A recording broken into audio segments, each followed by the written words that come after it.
ನಮಸ್ಕಾರ. ಚಂದನ ವಾಹಿನಿಯ ಸಮಸ್ತ ವೀಕ್ಷಕರಿಗೆ ವಾರದ ಅತಿಥಿ ಕಾರ್ಯಕ್ರಮಕ್ಕೆ ಆತ್ಮೀಯವಾದ ಸ್ವಾಗತ. ವೀಕ್ಷಕರೇ, ಜೀವನ ಅಂದಮೇಲೆ ಕಷ್ಟ, ದುಃಖ, ಸಮಸ್ಯೆ, ಸವಾಲುಗಳು ಇದ್ದದ್ದೇ. ಆದರೆ ಈ ರೀತಿ ಕಷ್ಟದಲ್ಲಿರುವವರಿಗೆ, ನೊಂದವರಿಗೆ ಎಲ್ಲರೂ ಹೇಳುವಂತಹ ಒಂದೇ ಒಂದು ಸಮಾಧಾನದ, ಸಾಂತ್ವನದ ಮಾತು ಅಂದ್ರೆ ಉಳಿಪೆಟ್ಟು ಬೀಳುವ ಕಲ್ಲೇ ಶಿಲೆಯಾಗಿ ನಿಲ್ಲುವುದು ಅನ್ನುವಂಥದ್ದು. ಆದರೆ ನಾವಿವತ್ತು ಉಳಿಪೆಟ್ಟು ಕೊಡುವಂತಹ ಕೈಗಳ ಬದುಕು ಕೂಡ ಸುಂದರ ಶಿಲೆಯಾಗಬಲ್ಲದು ಅಂತ ಹೇಳಕ್ ಹೊರಟಿದ್ದೀವಿ. ಇಡೀ ಭಾರತವೇ ಒಂದು ಹೆಮ್ಮೆ, ಗೌರವ, ಭಕ್ತಿಯಿಂದ 500 ವರ್ಷಗಳ ಕಾಲ ಕಾದು ನಿಂತದ್ದು ಒಬ್ಬ ವ್ಯಕ್ತಿಗೋಸ್ಕರ. ಆ ಮಾನವ ಪುರುಷ ಅಥವಾ ಆದಿಪುರುಷ ಅಥವಾ ಭಗವಂತನ ಸ್ವರೂಪಿಯಾಗಿ ಮಾನವನ ರೂಪದಲ್ಲಿ ಜನಿಸಿದಂಥ ಶ್ರೀರಾಮಚಂದ್ರನಿಗೆ. ಅಂದರೆ ಯಾರಂತ ನಿಮಗೆ ಗೊತ್ತಾಗಿದೆ ಅಂತ ನಾನು ಅಂದ್ಕೊಳ್ತೀನಿ. ಆದರೂ ಕೂಡ ಇವತ್ತು ನಮ್ಮೊಟ್ಟಿಗಿರುವಂಥ ಅಂಥ ವಿಶಿಷ್ಟವಾದಂಥ, ವಿಭಿನ್ನವಾದ ನಮ್ಮ ಕರ್ನಾಟಕದ, ನಮ್ಮ ಕನ್ನಡದ ಹೆಮ್ಮೆಯ ನೆಲದ ಒಬ್ಬ ಅದ್ಭುತ ಪ್ರತಿಭೆ, ಅಂತಾರಾಷ್ಟ್ರೀಯ ಮಟ್ಟದಲ್ಲಿ ಖ್ಯಾತಿ ಪಡೆದಂಥ ಶಿಲ್ಪಿಯನ್ನು ನಾವು ನಿಮಗೆ ಪರಿಚಯ ಮಾಡ್ತಾ ಇರೋದು. ಹಾಗಿದ್ರೆ ಆ ಶಿಲ್ಪಿಯ ಒಂದು ಸಣ್ಣ ಪರಿಚಯವನ್ನು ನಿಮಗೆ ನಾವು ತೋರಿಸ್ತಾ ಇದ್ದೀವಿ. ಮೊದಲಿಗೆ ಪರಿಚಯ ನೋಡ್ಕೊಂಡು ಬರೋಣ ಬನ್ನಿ.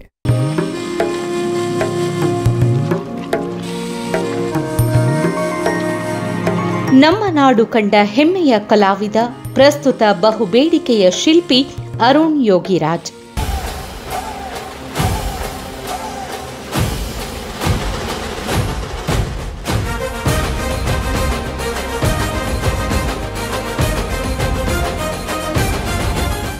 ಕರಕುಶಲತೆಯ ಶ್ರೀಮಂತ ಪರಂಪರೆಯನ್ನು ಹೊಂದಿರುವ ಮೈಸೂರಿನ ಕುಟುಂಬಕ್ಕೆ ಸೇರಿದ ಅರುಣ್ನವರ ತಂದೆ ಯೋಗಿರಾಜ್, ಅಜ್ಜ ಬಸವಣ್ಣ ನುರಿತ ಶಿಲ್ಪಿಗಳಾಗಿದ್ದರು. ಬಾಲ್ಯದಿಂದಲೂ ಕೆತ್ತನೆಯಲ್ಲಿ ಅತೀವ ಆಸಕ್ತಿ ಹೊಂದಿದ್ದ ಅರುಣ್ನವರು ತಂದೆಗೆ ಸಹಾಯಕರಾಗಿ ಕೆತ್ತನೆ ಕೌಶಲ್ಯವನ್ನು ಕರಗತ ಮಾಡಿಕೊಂಡಿದ್ದರು. ಮುಂದೆ MBA ವಿದ್ಯಾಭ್ಯಾಸ ಪೂರೈಸಿದ ನಂತರ ಅರುಣ್ ಅವರು ಕೆಲಕಾಲ ಖಾಸಗಿ ಕಂಪನಿಯಲ್ಲಿ ಕೆಲಸ ಮಾಡಿದರೂ ಕೂಡ ಅವರ ಹೃದಯ ಹಿಂದಿನ 4 ತಲೆಮಾರಿನವರು ಮಾಡಿದ್ದನ್ನೇ ಮುಂದುವರೆಸಲು ಹಾತೊರೆಯುತ್ತಿತ್ತು. ಹೀಗಾಗಿ 2008ರಲ್ಲಿ ಕೆಲಸ ಬಿಟ್ಟು ಕುಲಕಸುಬಾದ ಶಿಲ್ಪಕಲೆಯನ್ನೇ ಉದ್ಯೋಗವನ್ನಾಗಿ ಸ್ವೀಕರಿಸಿದರು. ಅಲ್ಲಿಂದ ಅರುಣ್ ಯೋಗಿರಾಜ್ ಅವರ ಕೈಚಳಕದಲ್ಲಿ ಅನೇಕ ದೇವರ ವಿಗ್ರಹಗಳು ಮಂದಿರಗಳಲ್ಲಿ ಪೂಜಿಸಲ್ಪಟ್ಟರೆ, ಸಾಧಕರ ಪ್ರತಿಮೆಗಳು ಹಲವೆಡೆ ತಲೆ ಎತ್ತಿದವು. ದೆಹಲಿಯ ಇಂಡಿಯಾ ಗೇಟ್ ಬಳಿಯ ಅಮರ್ ಜವಾನ್ ಜ್ಯೋತಿಯ ಹಿಂಭಾಗದಲ್ಲಿರುವ 30 ಅಡಿ ಎತ್ತರದ ಸುಭಾಷ್ ಚಂದ್ರ ಬೋಸರ ಪ್ರತಿಮೆ, ಕೇದಾರನಾಥದಲ್ಲಿ 12 ಅಡಿ ಎತ್ತರದ ಆದಿಶಂಕರಾಚಾರ್ಯರ ಪ್ರತಿಮೆ, ಮೈಸೂರಿನ 21 ಅಡಿ ಎತ್ತರದ ಹನುಮಾನ್ ಪ್ರತಿಮೆ, ಸ್ವಾಮಿ ರಾಮಕೃಷ್ಣ ಪರಮಹಂಸರ ಅಮೃತಶಿಲಾ ಪ್ರತಿಮೆ, BR ಅಂಬೇಡ್ಕರ್ ಪ್ರತಿಮೆ ಸೇರಿದಂತೆ ಹಲವು ಪ್ರಮುಖ ಪ್ರತಿಮೆ ನಿರ್ಮಾಣಗಳಲ್ಲಿ ಅರುಣ್ನವರ ಶ್ರಮ ಅಡಗಿದೆ.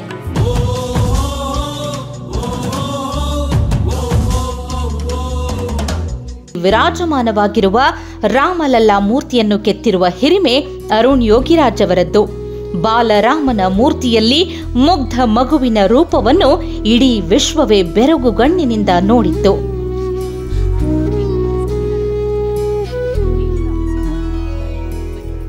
ಅರುಣ್ ಯೋಗಿರಾಜ್ ಅವರ ಕಲಾ ನೈಪುಣ್ಯತೆಗೆ ಹಲವು ಪುರಸ್ಕಾರಗಳು ಸಂದಿವೆ.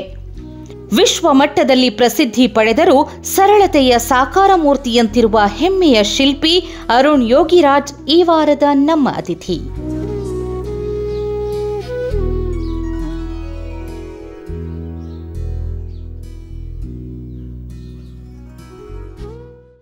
ಅಂತಾರಾಷ್ಟ್ರೀಯ ಮಟ್ಟದಲ್ಲಿ ಖ್ಯಾತಿ ಪಡೆದಂಥ ಶಿಲ್ಪಿ ಶ್ರೀಯುತ ಅರುಣ್ ಯೋಗಿರಾಜ್ ಅವರು ಇವತ್ತು ನಮ್ಮೊಟ್ಟಿಗಿದ್ದಾರೆ. ಗೌರವದಿಂದ ಬರಮಾಡ್ಕೊಳ್ಳುವಂಥ ಸಮಯ. ಸರ್ ನಮಸ್ಕಾರ, ಕಾರ್ಯಕ್ರಮಕ್ಕೆ ಸ್ವಾಗತ. ನಮಸ್ತೆ. ನಮಸ್ತೆ ಸರ್. ನಮಸ್ತೆ. ಈಗ ಸಾಕ್ಷಾತ್ ನಮಗೆ ಸ್ವತಃ ಆ ಬಾಲರಾಮನೇ ಬಂದಿರೋದು ಅನ್ನೋಷ್ಟು ಖುಷಿಯೂ ಇದೆ, ಒಂದು ಕಡೆ ಭಕ್ತಿ ಭಾವ ಇದೆ. ಆದರೆ ಅದರ ಹಿಂದಿರುವಂಥ ನಿಮ್ಮ ಕೈಚಳಕ ಇರ್ಬೋದು, ನಿಮ್ಮೊಳಗಿರುವಂಥ ಆ ಪರಂಪರಾಗತವಾಗಿ ಬಂದಂಥ ಆ ವಂಶದ ಕುಸರಿ ಇರ್ಬೋದು, ಇದೆಲ್ಲವೂ ಕೂಡ ಕಾಣ್ತಾ ಹೋಗುತ್ತೆ. ಹಾಗಾಗಿ ನಿಮ್ಮೆಲ್ಲ ಇಡೀ ಜರ್ನಿ ಬಗ್ಗೆ ಮಾತಾಡೋದಕ್ಕಿಂತ ಮುಂಚೆ ನನಗನ್ಸತ್ತೆ ಆ ರಾಮಲಲ್ಲಾ ಅಂತ ನಾವೇನು ಎಲ್ಲರೂ ಕೂಡ ಸಂಭ್ರಮ ಪಟ್ಟವಲ್ಲ, ಆ ಸಂಭ್ರಮದ ಹಿಂದಿದ್ದಂಥ ಪರಿಶ್ರಮದ ಬಗ್ಗೆ ಹೇಳಿ ಸರ್. ನಮಗೆಲ್ಲ ಗೊತ್ತಿರೋ ಹಾಗೆ ಈ ಒಂದು 500 ವರ್ಷದ ಒಂದು ಕಾಯುವಿಕೆಗೆ ತೆರೆ ಬೀಳುವಂಥ ಸಮಯ. ಅದರಲ್ಲೂ ಮುಖ್ಯವಾಗಿ ರಾಮಲಲ್ಲಾ ಮೂರ್ತಿ ನಿರ್ಮಾಣದ ಕೆಲಸ ಸಿಕ್ಕದ 3 ಕಲಾವಿದರಿಗೆ ಬಹಳ ದೊಡ್ಡ ಜವಾಬ್ದಾರಿ. ಹೌದು. ಅದರಲ್ಲಿ ನಾನು ಒಬ್ಬ, ಜೊತೆಗೆ ನಾನೇ ಕಿರಿಯೋನು ಸಹ ವಯಸ್ಸಿನಲ್ಲಿ. ಸೊ ಈ ಒಂದು ಜವಾಬ್ದಾರಿ ಕೊಟ್ಟಾಗ ನಮ್ಮ ಮನಸ್ಸಿನಲ್ಲಿ ಒಂದೇ ಯೋಚನೆ ಇರ್ತಿತ್ತು, ಇದನ್ನು ಹೇಗೆ ನಾವು ದೇಶದ ಜನತೆಗೆ ಮತ್ತೆ ಕಲೆ ಮುಖಾಂತರ ನಾವು ಸಮರ್ಪಣೆ ಮಾಡ್ಬೋದು. ಹ್ಮ್. ಯಾಕಂದರೆ ಈಗ ಮೊದಲನೇದಾಗಿ ರಾಮನಲ್ಲ ಮಾಡಬೇಕು ಅಂತ ಹೇಳಿದ್ದಾರೆ. ಹೌದು, ರಾಮನಲ್ಲ ಮೊದಲು ನಾವ್ಯಾರು ನೋಡೇ ಇಲ್ಲ. ನಿಜ. ಸೊ ಇದು ಜನರ ಮನಸ್ಸಿನಲ್ಲಿ ಕೂರೋ ಹಾಗೆ ಮಾಡಬೇಕು. ಹೌದು. 2 ಸಾಧ್ಯತೆಗಳಿರುತ್ತೆ. ಇಲ್ಲ ಜನ ಇದನ್ನೇ ಮೊದಲನೇದಾಗಿ ನೋಡಿದ್ದನ್ನ ತುಂಬ ಮೆಚ್ಕೊಂಡು ಒಪ್ಕೊಂತಾರೆ. ಹೌದು. ಇಲ್ಲ ಅಂದರೆ ಇದು ನಮ್ದಲ್ಲಪ್ಪ, ಇದೇನೋ ನಮ್ಮದಲ್ಲ ಅಂತ ಇದನ್ನ ದೂರ ಇಡ್ತಾರೆ. ಹೌದು. ಈ 2 ಸಾಧ್ಯತೆಗಳು ಯಾವಾಗಲೂ ಇರ್ತಿತ್ತು. ನಿರ್ಮಾಣದ ಸಮಯದಲ್ಲಿ ನಮಗೆ ಅಲ್ಲಿನ ಟ್ರಸ್ಟ್ ಮೆಂಬರ್ಸ್ ಕೆಲವೊಂದು ಗೈಡೆನ್ಸ್ ಅಂತ ಹೇಳ್ಬೋದು, ಅದನ್ನ ಕೊಟ್ಟಿರ್ತಾರೆ. ಅದರಲ್ಲಿ ಮುಖ್ಯವಾಗಿ 5 ವರ್ಷದ ಬಾಲರಾಮ ಅಂತ, ಹಣೆಯಿಂದ ಪಾದಕ್ಕೆ 51 ಇಂಚು. ಸೊ ಅವರು ಥಿಯರಿಟಿಕಲಿ ಏನೇನು ಬೇಕೋ ಅದನ್ನ ಕೊಟ್ಟಿರ್ತಾರೆ. ಬಟ್ ನಾವು ಅದು ವಿಜುವಲ್ ಆಗಿ ಹೇಗೆ ಇದನ್ನ ತೋರಿಸ್ಬೇಕು ಜನಕ್ಕೆ. ಒಂದು 5 ವರ್ಷದ ಮಗು ಹುಡುಕ್ಬಿಟ್ರೆ ಸಾಕಾ? ಇಲ್ಲ, 5 ವರ್ಷದ ಮಗು ಒಳಗಡೆ ರಾಮನ ಹುಡುಕ್ಬೇಕಿತ್ತು ನಮಗೆ. ಇದು ಬಹಳ ದೊಡ್ಡ ಚಾಲೆಂಜಿಂಗ್ ಜಾಬ್.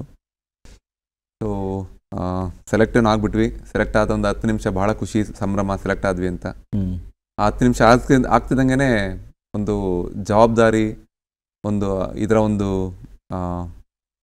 ಇಂಪಾರ್ಟೆನ್ಸ್ ಏನು ಅಂತ ಅರಿವಾಗ್ತಾ ಹೋಗ್ತು. ನಾವು ಹೇಗೆ ಸ್ಪಂದಿಸ್ಬೋದು ಕಲೆ ಮುಖಾಂತರ? ಯಾಕಂದ್ರೆ ಕಲ್ಲಲ್ಲಿ ಮಾಡ್ಬೇಕಾದ್ರಿಂದ ಇದು ನಿಮಗೆ ಒಂದೇ ಅವಕಾಶ ಇರುತ್ತೆ ಯಾವಾಗ್ಲೂ. ಅದು ಬಹಳ ದೊಡ್ಡ ಅಂಶ ನಮ್ಮ ಕಲ್ಲಲ್ಲಿ. ಜೊತೆಗೆ ನಾನು ಇಷ್ಟು ವರ್ಷ ಸರಿಸುಮಾರು ನೋಡಿ, ಈಗ ನಾನು 9-10ನೇ ವಯಸ್ಸಿನಲ್ಲಿ ನಮ್ಮ ತಂದೆಯವ್ರ ಜೊತೆ ಕೆಲಸ ಶುರು ಮಾಡ್ತಾ ಬಂದೆ. ಸರಿಸುಮಾರು ಈಗ ಒಂದು 30 ವರ್ಷನೇ ಮಾಡಿರ್ಬೋದು. ಫುಲ್ ಟೈಮು ಬಂದು 2008ರಿಂದ ಮಾಡ್ತಾ ಇದ್ದೀನಿ. ಸರಿಸುಮಾರು 2000 ಟನ್ಗಿಂತ ಜಾಸ್ತಿ ನಾನು ಕಲ್ಲುಗಳನ್ನ ಕೆತ್ತನೆ. ಅಂದರೆ ನನಗೆ ಒಂದು ಕಲ್ಲಿನ ಪರಿಚಯ 2000 ಟನ್ಗಿಂತ ಜಾಸ್ತಿ ನಾನು ಕೆಲಸ ಮಾಡಿದ್ದೇನೆ ಇಷ್ಟೇ ಸಮಯದೊಳಗೆ. ಸೊ ಈಗ ಸಿಕ್ಕಿರೋ ಕಲ್ಲು ನಮಗೆ ಒಂದು 13 ಟನ್ ನಮ್ಮ ರಾಮಲಲ್ಲನ ವಿಗ್ರಹದ ಕಲ್ಲು. ಅದರಲ್ಲಿ ರಾಮನಲ್ಲನ ಹುಡುಕ್ಬೇಕು. ಸೊ ಇದಕ್ಕೆಲ್ಲ ನಾನು ಇಷ್ಟು ವರ್ಷದ ಎಕ್ಸ್ಪೀರಿಯನ್ಸ್ ಸಹ ಬಹಳ ಒಂದು ಮುಖ್ಯ ಪಾತ್ರ ವಹಿಸಿದೆ ಅಂತ ಹೇಳ್ಬೋದು. ಈ ನಿಟ್ಟಿನಲ್ಲಿ ಬಹಳಷ್ಟು ಹೋಮ್ವರ್ಕ್ ಮಾಡಬೇಕಾಗಿತ್ತು. ಸೊ ನಾನು ಸೆಲೆಕ್ಟ್ ಆಗಿ ಒಂದು ಲೆಟರ್ ಸಿಕ್ತಿದ್ದಾಗೇನೆ ಹೆಚ್ಚಿನ ಸಮಯ ಮಕ್ಕಳ ಜೊತೆ ಈ 5 ವರ್ಷ ಅಂದರೆ ಏನು ಅನ್ನೋ ಒಂದು ವಿಷಯ ನನಗೆ ಮುಖ್ಯವಾಗಿ ತಿಳಿಬೇಕಾಗಿತ್ತು. ಆಗ ನಮ್ಮ ಮೈಸೂರಿನಲ್ಲಿ ಚಿನ್ನರ ಮೇಳ ಇತ್ತು. ಅಲ್ಲಿ ನನ್ನ ಮಗಳನ್ನ ಸೇರಿಸಿ ಜೊತೆಗೆ ನಾನು ಅಲ್ಲೇ ಸಮಯನ ಕಳೆದಿದ್ದು ಉಂಟು. ಸೊ 5 ವರ್ಷದ್ದು ತಿಳ್ಕೊಳ್ಳೋಕ್ಕೋಸ್ಕರ ನಾವು 3 ವರ್ಷದ ಮಕ್ಕಳು ಹೇಗಿರ್ತಾರೆ, ಜೊತೆಗೆ 9 ವರ್ಷದ ಮಕ್ಕಳು ಹೇಗಿರ್ತಾರೆ, ಈ ಎರಡರದ್ದು ವಿಷಯ ಗೊತ್ತಾದ್ರೆ ನಮಗೆ 5 ವರ್ಷದ ಮಗು ಬಗ್ಗೆ ಗೊತ್ತಾಗುತ್ತೆ. ಸೊ ನನಗೆ ಡಿಫ್ರೆನ್ಸ್ ಏನು ಅಂತ ಗೊತ್ತಾಗಬೇಕು. 3 ವರ್ಷಕ್ಕೆ ಏನಿರುತ್ತೆ, 5 ವರ್ಷ ಅಂದ್ರೇನು, ಮತ್ತು 9 ವರ್ಷ ಅಂದ್ರೆ ಏನು. ಸೊ ಈ ರೀತಿ ಎಲ್ಲ ಒಂದು ನೋಟ್ಸ್ನ ಮಾಡಿಕೊಂಡೆ. ಜೊತೆಗೆ ವಿಗ್ರಹ ನಿರ್ಮಾಣ ಮಾಡಬೇಕಾದ್ರೆ ರಾಮರ ಲಕ್ಷಣಗಳಂತ ನಮ್ಮ ಶ್ಲೋಕಗಳಲ್ಲಿ ಹೇಗಿದೆ ಅದನ್ನ ನಾವು ಅಯೋಧ್ಯೆಯಲ್ಲಿ ಪಂಡಿತರುಗಳ ಮುಖಾಂತರ ತಿಳ್ಕೊಂಡು ಅದನ್ನು ಟ್ರಾನ್ಸ್ಲೇಟ್ ಮಾಡಿಕೊಂಡು ನಾವು ಅವ್ರ ಲಕ್ಷಣಗಳ ಬಗ್ಗೆ ಅಧ್ಯಯನ. ಮತ್ತು ನಮ್ಮ ಶಿಲ್ಪಶಾಸ್ತ್ರ ಏನು ಹೇಳುತ್ತೆ, ಶಾಸ್ತ್ರ ಅಂದರೆ ಉತ್ತಮ ಪಂಚತಾಳದಲ್ಲಿ ಮಾಡಬೇಕು ಅಂತ ಹೇಳುತ್ತೆ. ಅಳತೆಗಳೇ ನಮಗೆ ಬಹಳ ಮುಖ್ಯ. ಆ ಅಳತೆ ಒಂದು ಜಾಮೆಟ್ರಿಕಲ್ ಮೆಜರ್ಮೆಂಟ್ ಏನು ಕೊಡುತ್ತೆ, ಅದರೊಳಗೆ ರಾಮರನ್ನ ಹುಡುಕ್ಬೇಕಾಗಿರುತ್ತೆ. ಸೊ ನಮಗೆ ಯಾವುದೇ ಒಂದು ಅಂಶನ ಬಿಡಬಾರ್ದು, ಬಿಡುವಂಥ ಸಮಯನೂ ಅಲ್ಲ. ಸೊ ಆ ರೀತಿ ನಾವು ಎಲ್ಲ ಆ್ಯಂಗಲಿಂದನೂ ಒಂದು ನಮ್ಮ ತಯಾರಿಯನ್ನು ಮಾಡ್ತಾ ಬರ್ತೀವಿ. ಸರಿಸುಮಾರು ಜೂನ್ ತಿಂಗಳಲ್ಲಿ ಈ ಒಂದು ಕೆಲಸ ಪ್ರಾರಂಭ ಆಗುತ್ತೆ. ಇದು 3 ಜನ ಕಲಾವಿದರಿಗೆ ನೀಡಿರ್ತಾರೆ. ಸೊ ನಾವು 3 ಜನ ಕಲಾವಿದರು ಏನು ಮಾಡ್ತಿದ್ದೀವಿ ಅಂತ ಯಾರು ಒಬ್ಬರನ್ನೊಬ್ರದ್ದು ನೋಡೋಂಗಿಲ್ಲ. ಇದು ಒಂದು ಕಂಡೀಷನ್ ನಾವೇ ಹಾಕೊಂಡಿರ್ತೀವಿ. ಜೊತೆಗೆ ಕಾರಣ ಏನಂದ್ರೆ 3 ವಿಗ್ರಹಗಳು ವಿಭಿನ್ನವಾಗಿ ಬರಲಿ, ವಿಶೇಷವಾಗಿ ಬರಲಿ, ಯಾರ್ದಾರು ಸೆಲೆಕ್ಟ್ ಆಗಲಿ, ದೇಶಕ್ಕೆ ಒಂದು ಒಳ್ಳೆಯ ಶಿಲ್ಪ ಸಿಗ್ಲಿ ಅಂತ ನಮ್ಮ 3 ಜನ ಕಲಾವಿದರದ ಒಂದು ಮನಸ್ಥಿತಿ ಈ ರೀತಿ ಇತ್ತು. ಇದನ್ನ ಟ್ರಸ್ಟರು ಸಹ ಒಪ್ಕೊಂಡ್ರು. ನಾವು ಅದೇ ರೀತಿ ಕೆಲಸನ ಜೂನಲ್ಲಿ ಪ್ರಾರಂಭ ಮಾಡ್ತೀವಿ. ಮಾಡಬೇಕಾದ್ರೆ ಏನೇನು ಕೆಲಸ ಗೊತ್ತಿದೆ ಅದನ್ನ ಮಾತ್ರ ಮಾಡ್ತಾ ಬಂದ್ವಿ. ಮೊದಲು 2 ತಿಂಗಳು ಮತ್ತೆ ಎಷ್ಟೇ ಹೋಮ್ವರ್ಕ್ ಮಾಡಿದ್ರು ಭಯ ಒಳಗಡೆ, ಒಂಥರ ಏನಂತೀವಿ, ಅದು ಹೇಳ್ಕೊಳಕ್ಕಾಗಲ್ಲ ಅಂತ ಒಂದು ಸಂಗತಿ. ಅದಕ್ಕೆ ಏನು ಮಾಡ್ತಿದ್ವಿ, ನಮಗೆ ಗೊತ್ತಿರೋಂಥ ಕೆಲಸನ ಮಾಡ್ತಾ ಬರ್ತಾ ಇದ್ವಿ. ಗೊತ್ತಿರೋ ಕೆಲಸ ಏನು, ಕಂಪೋಸಿಷನಲ್ಲಿ ನಾವು ಪ್ರಭಾವಳಿಯನ್ನ ಹಾಕೋಣ ಅಂತ ನಾವು ನೋಡಿ. ಈಗ ಉತ್ತರ ಪ್ರದೇಶದಲ್ಲಿ ಅದು ಪದ್ಧತಿ ಇಲ್ಲ ಪ್ರಭಾವಳಿ ಮಾಡುವಂಥದ್ದು. ನಮ್ಮ ದಕ್ಷಿಣ ಭಾರತದ ಪದ್ಧತಿಯಲ್ಲಿ ನಮ್ಮ ದೇವತಾ ಮೂರ್ತಿಗಳಿಗೆ ಪ್ರಭಾವಳಿಯನ್ನ ನಾವು ಕೊಡ್ತೇವೆ. ಕಾರಣ ಒಂದು ಸಪೋರ್ಟ್ ಆಗಿ ಇರ್ತದೆ. ಸಾವಿರಾರು ವರ್ಷಗಳ ತನಕ ಅದು ನಮಗೆ ಇರಬೇಕಾದಂಥ ವಿಗ್ರಹ. ಅದಕ್ಕೆ ನಾವು ಸಪೋರ್ಟ್ ಸಿಸ್ಟಮ್ ರೀತಿ ನಾವು ನಮ್ಮ ದಕ್ಷಿಣ ಭಾರತದ ಕಡೆ ಅದನ್ನು ಉಪಯೋಗಿಸ್ತಾ ಬರ್ತಾ ಇದೆ ಸಾವಿರಾರು ವರ್ಷಗಳಿಂದ. ಹೌದು. ಸೊ ಈ ಒಂದು ವಿಷಯನ ನಾವು ಅಲ್ಲಿ ಟ್ರಸ್ಟ್ ಅವ್ರ ಜೊತೆ ಮಾತಾಡಿ ಅದನ್ನ ಅಪ್ರೂವಲ್ ತಗೋತೀವಿ, ಪ್ರಭಾವಳಿ ಮಾಡೋಣ ಅಂತ. ನೀವು ಪ್ರಭಾವಳಿಯಲ್ಲಿ ಯಾವುದೇ ರೀತಿಯಾದ ಅಲಂಕಾರ ಮಾಡ್ಬೋದು, ಆದರೆ ನಾನೇನು ಮಾಡ್ತೇನೆ, ಇಲ್ಲಿ ದಶಾವತಾರ, ಇವರು ದಶಾವತಾರಲ್ಲಿ ಒಂದು ರೂಪ, ಅದರಿಂದ ದಶಾವತಾರ ಮಾಡೋಣ ಪ್ರಭಾವಳಿಯಲ್ಲಿ. ಮತ್ತೆ ಸೂರ್ಯವಂಶಸ್ಥರಾಗಿರ್ತಾರೆ, ಅದರಿಂದ ಸೂರ್ಯನ ಪ್ರಭಾವಳಿಯ ಮೇಲೆ, ಭಕ್ತ ಭಾಗದಲ್ಲಿ ಹನುಮಂತ ಗರುಡನ ಮಾಡೋಣ ಅಂತ ಈ ಒಂದು ವಿಷಯನ ನಾನು ಅವ್ರಿಗೆ ಟ್ರಸ್ಟ್ ಅವ್ರಿಗೆ ಹೇಳ್ತೀನಿ. ಅವರು ಅದನ್ನ ಒಪ್ಕೊಂಡು ಮಾಡಲಿಕ್ಕೆ ಆದೇಶ ಕೊಡ್ತಾರೆ. ಸೊ ಹೀಗೆ ನಿರ್ಮಾಣದ ಕಾರ್ಯ ಶುರುವಾಗುತ್ತೆ. ಸರಿಸುಮಾರು 1-2 ತಿಂಗಳು ನಡೆಯುತ್ತೆ, ಕೆಲಸ ನಡೀತಾನೆ ಇರುತ್ತೆ. ಆದ್ರೆ ವಿಗ್ರಹ ಮಾಡಲಿಕ್ಕೆ ಮಾತ್ರ ನಮಗೆ ಭಯ. ಮತ್ತೆ ಮೊದಲು ಹೇಳಿದಾಗೆ ಇದು ಒಂದೇ ಅವಕಾಶ ಇರುತ್ತೆ. ಬಹಳಷ್ಟು ಓದ್ಬಿಟ್ಟಿದೀವಿ, ಬಹಳಷ್ಟು ರಿಸರ್ಚ್ ಮಾಡಿದೀವಿ, ಸ್ಟಡಿ ಮಾಡಿದೀವಿ. ಸರಿಸುಮಾರು 1,000 ಫೋಟೋಸ್ಗಿಂತ ಜಾಸ್ತಿ ನಾನು ಒಂದು ಈ ವಿಷಯಕ್ಕೆ ಸೇವ್ ಮಾಡ್ಕೊಂಡಿರ್ತೀವಿ. ಸೇವ್ ಮಾಡೋದಲ್ಲದೆ ಅದನ್ನ ಪ್ರತಿನಿತ್ಯ ನೋಡ್ತಾ ಇದ್ವಿ ಏನ್ ಸೇವ್ ಮಾಡಿದೀವಿ ಅಂತ. ಯಾಕಂದ್ರೆ ಕೆಲವೊಮ್ಮೆ ಸೇವ್ ಮಾಡ್ಕೊಂಡಿರ್ತೀವಿ, ಅದು ನೋಡೋದಿಲ್ಲ, ಸುಮ್ಮನೆ ವ್ಯರ್ಥ ಆಗುತ್ತೆ. ಆ ಸಮಯಕ್ಕೆ ಏನಕ್ಕೆ ನಾವು ಇದನ್ನ ಸೇವ್ ಮಾಡ್ಕೊಂಡಿದ್ದೀವಿ ಅಂತ ಮತ್ತೆ ಅದನ್ನ ನೋಡಿ ನಾಳೆ ಏನು ಮಾಡಬೇಕು ಅಂತ ಪ್ರಿಪರೇಷನ್ ನೋಟ್ ಮಾಡಿಕೊಂಡು ನಾವು ರೆಡಿ ಆಗ್ತಾ ಇದ್ವಿ. ಕಾರಣ ಇಷ್ಟೇ, ನಮಗೆ ಪ್ರತಿಯೊಂದು ಸೆಂಟಿಮೀಟರ್ನು ಸಹ ಕಲೆಯ ಮುಖಾಂತರ ದೇಶಕ್ಕೆ ಇದು ನಾವು ವಾಪಸ್ ಕೊಡ್ಬೇಕಪ್ಪ ಅನ್ನೋ ಒಂದು ನಮ್ಮ ಮನಸ್ಥಿತಿ. ನಮಗೆ ಕಲೆ ಬಗ್ಗೆ ಇದ್ದ ಪ್ರೀತಿ, ಜೊತೆಗೆ ಇದು ಅವಕಾಶನೂ ಅಂತ ಅವಕಾಶ. ನೀವು ಕಲ್ಲಿನ ಜೊತೆಗೆ ಫೀಚರ್ಸ್ ಸಿಗಬಹುದು, ಮುಖದಲ್ಲಿ ಒಂದು ಕಣ್ಣು, ಮೂಗು, ಬಾಯಿ, ಈ ಥರ ಒಂದು ಫೀಚರ್ಸ್ ಬರ್ಬೋದು. ಆದರೆ ಅದಕ್ಕೊಂದು ಭಾವ, ಜೀವ ತುಂಬೋದಿದೆಯಲ್ಲ. ವಿಗ್ರಹ ಸಿದ್ಧವಾದ ಮೇಲೆ ಆ ಒಂದು ಮುಗ್ಧತೆಯೂ ಇದೆ ಬಾಲರಾಮನಲ್ಲಿ, ಜೊತೆಗೆ ದೈವಿಕ ಕಳೆಯೂ ಇದೆ. ಎಲ್ಲಕ್ಕಿಂತಲೂ ಮುಖ್ಯವಾಗಿ ಕಣ್ಣುಗಳಲ್ಲಿ ಆ ಹೊಳಪು, ಇದೆಲ್ಲವೂ ಹೇಗೆ ಸಾಧ್ಯ ಆಯಿತು? ಮೊದಲ ಸಲ ನೀವು ನೋಡಿದಾಗ, ನೀವು ಆ ವಿಗ್ರಹ ತಯಾರಿಸಿದ ನೋಡಿದಾಗ ನಿಮಗೆ ಹೇಗೆ? ನೀವು ಅಂದಾಗೆ ಆ ಮುಖದಲ್ಲಿ ಭಾವ ಹೇಗೆ ಬಂತು, ಅದಕ್ಕೆ ಬಹಳ ದೊಡ್ಡ ಕಾರಣ ನೋಡಿ, ಆ ಸಮಯದಲ್ಲಿ ನಾನು ಅಯೋಧ್ಯೆಯಲ್ಲಿ ಇದ್ದಿದ್ದು. ಅಲ್ಲಿ ಬಹಳಷ್ಟು ಜನಗಳ ಜೊತೆ ಒಂದು ಒಡನಾಟ ನಡೀತಾ ಇತ್ತು. ಅವ್ರು ಬಂದು ಅವರ ರಾಮರ ಮೇಲೆ ಪ್ರೀತಿ ಇರ್ಬೋದು, ಅಲ್ಲಿ ನಡೆದಂಥ ಒಂದು ಹೋರಾಟದ ಬಗ್ಗೆ, ಆ ಶ್ರಮದ ಬಗ್ಗೆ ಎಲ್ಲ ವಿಷಯ ಹೇಳಿದಾಗ ನನಗೆ ಎಲ್ಲ ಹೃದಯಕ್ಕೆ ಹೋಗ್ತಿತ್ತು. ನನ್ನ ಹೃದಯಕ್ಕೆ ಹೋದ್ಮೇಲೆ ಅದು ಯಾವ ಮುಖಾಂತರ ಈಚೆ ಬರಬೇಕು, ನನ್ನ ಕೈ ಮುಖಾಂತರ ಈಚೆ ಬರಬೇಕು ಕಲ್ಲಿನಲ್ಲಿ. ಸೊ ಅದಷ್ಟೇ ಮಾಡಿದ್ದು. ಎಲ್ಲರ ಮೋಸ್ಟ್ಲಿ ಅವರ ಆಸೆ, ಅವರ ಪ್ರೀತಿಗೆ ಸ್ಪಂದಿಸಿ ನನ್ನ ಕೈ ಮುಖಾಂತರ ಅದು ರೂಪುಗೊಂಡಿದೆ ಅಂತ ಅನಿಸುತ್ತೆ ನನಗೆ. ದೈವಿ ಕಳೆ ಒಂದು ಕಾರಣ, ಒಂದು ನಾಲೆಜ್ ಟ್ರಾನ್ಸ್ಫರ್ ಇರ್ಬೋದು. ನಮ್ಮ ಮನೆತನ ಅಷ್ಟು ವರ್ಷಗಳಿಂದ ಕೆತ್ತನೆ ಕೆಲಸ ಮಾಡ್ತಾ ಬರ್ತಾ ಇದೆ. ಅದರಲ್ಲಿ ಬಹಳಷ್ಟು ಫೀಚರ್ಸ್ನ ನಾವು ಬಹಳಷ್ಟು ವಿಷಯಗಳನ್ನ ತಿಳ್ಕೊಂಡಿದ್ದೀವಿ. ನಮ್ಮದೇ ಆದ ಒಂದು ಪ್ರೋಸೆಸ್, ಕಲ್ಲಿನಲ್ಲೂ ನಾವು ಜೀವಂತಿಕೆ ತರಬಹುದು ಅಂತ ನಂಬಿದ್ದೆ ನಾನು ಮೊದಲಿಂದನೂ. ನಾನು ಚಿಕ್ಕ ವಯಸ್ಸಿಂದನೂ ಮಾಡಬೇಕಾದ್ರೆ ಯಾವ ವಿಗ್ರಹ ನಮಗೆ ಮಾಡ್ಲಿಕ್ಕೆ ಹೇಳ್ತಾರೆ ಆ ವಿಗ್ರಹನ ನಾನು ಮೊದಲು ನೋಡ್ಲಿಕ್ಕೆ ಇಷ್ಟಪಡ್ತೀನಿ. ಈಗ ನೋಡಿ, ನಿಮಗೆ ಯಾವುದೋ ಒಂದು ಗ್ರಾಮ ದೇವತೆ ವಿಗ್ರಹ ನನಗೆ ಕೊಡ್ತೀರಾ, ಆ ಗ್ರಾಮ ದೇವತೆ ನನಗೆ ಫಸ್ಟ್ ದರ್ಶನ ಕೊಡೋದಾಗ ನಾನು ಮಾಡ್ತಾನೆ ಇರ್ತೀನಿ. ಇದು ನನಗೆ ಅಭ್ಯಾಸ ಆಗ್ಬಿಟ್ಟಿದೆ ಚಿಕ್ಕ ವಯಸ್ಸಿಂದನು. ಯಾವುದೇ ಕೆಲಸ ಕೊಟ್ಟರು ನನಗೆ ಅದರಲ್ಲಿ ಹುಡ್ಕುವಂಥದ್ದು, ಕಲ್ಲಿನಲ್ಲಿ. ಕಲ್ಲು ಜೊತೆ ಒಂದು ಇಷ್ಟು ಸಮಯ ಕಳೆದಿರೋದ್ರಿಂದ ನನಗೆ ಸ್ಪಂದಿಸ್ಲಿಕ್ಕೂ ಶುರು ಆಗಿದೆ. ಎಷ್ಟು ಪ್ರೀತಿಯಿಂದ ನಾನು ಅದನ್ನ ನೋಡ್ಲಿಕ್ಕೆ ಬಯಸ್ತೀನಿ, ಅದು ಸ್ಪಂದಿಸಿ ನನಗೆ ರೆಸ್ಪಾಂಡ್ ಮಾಡುತ್ತೆ. ಸೊ ಆ ಮಟ್ಟಕ್ಕೆ ನನ್ನ ಈ ಒಂದು ಕಲ್ಲಿನ ಮೇಲೆ ಪ್ರೀತಿ ಇರ್ಬೋದು, ಕೆಲಸದ ಮೇಲೆ ಪ್ರೀತಿ ಇರ್ಬೋದು, ಬೆಳೀತಾ ತುಂಬಾ ಜಾಸ್ತಿ ಆಗ್ತಾನೆ ಇದೆ. ಸೊ ಅದೆಲ್ಲ ಕಾರಣದಿಂದ ಮೋಸ್ಟ್ಲಿ ಎಲ್ಲ ಸಾಧ್ಯ ಆಯ್ತು ಅಂತ ಅನ್ಸುತ್ತೆ ಮೇಡಮ್. ಒಬ್ಬ ಕಲಾವಿದ, ಅವನು ಶಿಲ್ಪ ಕಲಾವಿದ ಇರ್ಬೋದು, ಚಿತ್ರ ಕಲಾವಿದ ಇರ್ಬೋದು, ಯಾರೇ, ಅವ್ರಿಗೆ ಏನೋ ಒಂದು ವಿಷಯ ಕೊಟ್ಟು ಅದನ್ನ ಮಾಡೋದಕ್ಕೆ ಅಂತ ಹೇಳಿದಾಗ ಅಲ್ಲಿ ಒಡಮೂಡುವಂಥ ಭಾವನೆಗಳೇನಿರುತ್ತಲ್ಲ, ಅದು ಅವರ ಸುತ್ತಮುತ್ತಲೂ ಇರೋರು ಅಥವಾ ಅವರ ಕಲ್ಪನೆಗೆ ಒಳಗೊಂಡಂತ ಯಾರದೋ ಮುಖಚರ್ಯೆ ಇರುತ್ತೆ ಅಂತ ಹೇಳ್ತಾರೆ. ಸತ್ಯನಾ ಸರ್ ಇದು? ಕೆಲವೊಮ್ಮೆ ಏನಾಗುತ್ತೆ, ನಮ್ಮ ಭಾರತೀಯ ಶಿಲ್ಪದಲ್ಲಿ ಕೆಲವೊಮ್ಮೆ ಶಿಲ್ಪಿಯೇ ಅವನನ್ನ ಜಾಸ್ತಿ ನೋಡ್ತಾ ಇರ್ತಾನೆ. ಕರೆಕ್ಟ್. ಅದರಿಂದ ಆ ಒಂದು ಇನ್ಫ್ಲುಯೆನ್ಸ್ ಆಗೋ ಸಾಧ್ಯತೆಗಳಿರುತ್ತೆ. ಬಟ್ ಹೊರದೇಶಗಳಲ್ಲಿ ಒಂದು ಮಾಡೆಲ್ನ ಕೂರಿಸಿ ಮಾಡುವಂತ ಒಂದು ಅಭ್ಯಾಸ ಇದೆ. ನಮ್ಮಲ್ಲಿ ಅದಿಲ್ಲ. ಆ ಒಂದು ಕೆಲವೊಮ್ಮೆ ಏನಾಗುತ್ತೆ, ಶಿಲ್ಪಿ ಆದವನು ಕನ್ನಡಿ ಮುಖಾಂತರ ಅವನನ್ನೇ ನೋಡ್ಕೊಳ್ಳುವಂಥದ್ದು. ಅದರಿಂದ ಒಂದು ಇನ್ಫ್ಲುಯೆನ್ಸ್ ಆಗೋ ಸಾಧ್ಯತೆಗಳಿರುತ್ತೆ. ಆದ್ರೆ ನಮ್ಗೆ ಈ ಸಮಯದಲ್ಲಿ ನಾವು ಅದನ್ನೆಲ್ಲ ಸೈಡ್ಗೆ ಇಟ್ಬಿಟ್ಟಿದ್ವಿ. ಮೊದಲು ನಾನು ಕರ್ನಾಟಕದವನು, ದಕ್ಷಿಣ ಭಾರತದವನ್ನ ಸೈಡ್ಗೆ ಇಟ್ಬಿಟ್ಟಿದ್ದೆ. ಯಾಕಂದ್ರೆ ನಾನು ಭಾರತೀಯನಾಗಬೇಕು. ಯಾಕಂದ್ರೆ ಕೆಲವೊಮ್ಮೆ ಮೂರ್ತಿ ನಿರ್ಮಾಣದಲ್ಲಿ ದಕ್ಷಿಣ ಭಾರತದ ಮೂರ್ತಿಗಳು ಉತ್ತರ ಭಾರತದವ್ರಿಗೆ ಕನೆಕ್ಟ್ ಆಗೋದಿಲ್ಲ. ನಮ್ಮ ದಕ್ಷಿಣ ಭಾರತದವ್ರಿಗೆ ಉತ್ತರ ಭಾರತದ ಮೂರ್ತಿಗಳು ಕೆಲವೊಮ್ಮೆ ಮನಸ್ಸಿಗೆ ಒಪ್ಪೋದಿಲ್ಲ. ನಾನು ಈ ಒಂದು ವಿಷಯನ ತೆಗೆದಾಕ್ಬೇಕಿತ್ತು. ಅದರಿಂದ ನಾನು ಮೊದಲು ಕರ್ನಾಟಕದವನು ಅಂತ ಮರೆತುಬಿಟ್ಟಿದ್ದೆ.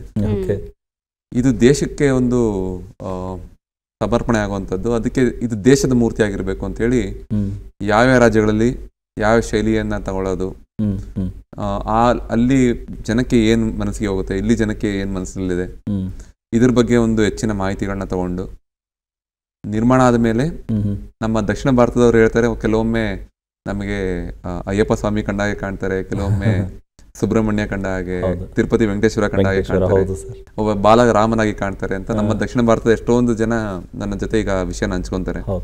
ಉತ್ತರ ಭಾರತದವ್ರಿಗಂತೂ ಮೊದಲನೇ ಬಾರಿಗೆ ಒಂದು ಕಪ್ಪು ಶಿಲೆಯ ಮೂರ್ತಿ ಮನಸ್ಸಿಗೆ ಹೋಗಿರೋದು ಇದೇ ಮೊದಲನೇ ಬಾರಿ ಅಂತ ಅನ್ಸುತ್ತೆ ನನಗೆ. ಕೆತ್ತನೆ ಮಾಡ್ಬೇಕಾದ್ರೆ ನಮಗೆ ಗರ್ಭಗುಡಿಯನ್ನ ಕರ್ಕೊಂಡೋಗಿ ತೋರಿಸಿರ್ತಾರೆ. ಆಮೇಲೆ ನಾನು ಅಲ್ಲಿ ಗರ್ಭಗುಡಿಯಲ್ಲಿ ತೋರಿಸಿದಾಗ ನನ್ನ ಪ್ರಶ್ನೆ ಏನಿರುತ್ತೆ, ಭಕ್ತಾದಿಗಳು ಎಷ್ಟು ದೂರದಿಂದ ವಿಗ್ರಹ ನೋಡ್ತಾರೆ ಹೇಳಿ ಅಂತ. ಅವ್ರು ಹೇಳ್ತಾರೆ 30 ಅಡಿ ತನಕ ಅಷ್ಟೇ ಬಿಡೋದು, ಆಮೇಲೆ ಬಿಡಲ್ಲ ಅಂತ ಹೇಳ್ತಾರೆ. ಆಗ ನನ್ನ ಸಂಯೋಜನೆ ಬಂದು 30 ಅಡಿಗೆ ವಿಗ್ರಹ ಲಕ್ಷಣಗಳು, ಅದಕ್ಕೆ ಬೇಕಾದಂತ ಕುಸರಿ ಕೆಲಸ. ನಾನು ಜಾಸ್ತಿನೂ ಮಾಡೋದು ಬೇಕಿಲ್ಲ, ಕಮ್ಮಿ ಮಾಡಿದ್ರೂ ಪ್ರಯೋಜನ ಇಲ್ಲ. ಸೊ 30 ಅಡಿ ದೂರದಿಂದ ವಿಗ್ರಹಕ್ಕೆ ಎಷ್ಟು ನಾವು ಕುಸರಿ ಕೆಲಸಗಳು ಬೇಕು. ಜೊತೆಗೆ ವಿಗ್ರಹ ಗರ್ಭಗುಡಿಯ ವಿನ್ಯಾಸ ಬಾಗಿಲದೇನಾಗಿದೆ, ನಮ್ಮ ಕಡೆ ಎಲ್ಲ ವರ್ಟಿಕಲ್ ಆಗಿ ಇರುತ್ತೆ, ಅಲ್ಲಿ ಸ್ವಲ್ಪ ಹಾರಿಜಾಂಟಲ್ ಇರುತ್ತೆ. ಸೊ ಹಾರಿಜಾಂಟಲ್ ಇರೋದ್ರಿಂದ ಏನಾಗುತ್ತೆ, ಭಕ್ತಾದಿಗಳು ಈ ಒಂದು ಆ್ಯಂಗಲ್ ಇಂದ ಒಂದು 45 ಡಿಗ್ರಿಗಿಂತ ಆಚೆ ಇನ್ನು ಜಾಸ್ತಿ ಅವ್ರಿಗೆ ನೋಡ್ಲಿಕ್ಕೆ ಸಿಗುತ್ತೆ. ಅದರಿಂದ ನಾನೇನು ಅನ್ಕೊಂಡೆ, ಪ್ರಭಾವಳಿಗೆ ನಾವು ಏನು ಮಾಡ್ತೀವಿ, ನಾರ್ಮಲ್ ಆಗಿ ನಮ್ಮ ದಕ್ಷಿಣ ಭಾರತದ ಕಡೆ ಹೈ ರಿಲೀಫ್ ಅಂತ ಹೇಳ್ತೀವಿ, ಪ್ರಭಾವಳಿ ಜೊತೆಗೆ ವಿಗ್ರಹ ಅಂಟ್ಕೊಂಡಾಗೆ ಮಾಡ್ತೀವಿ. ಹೌದು, ಕರೆಕ್ಟ್.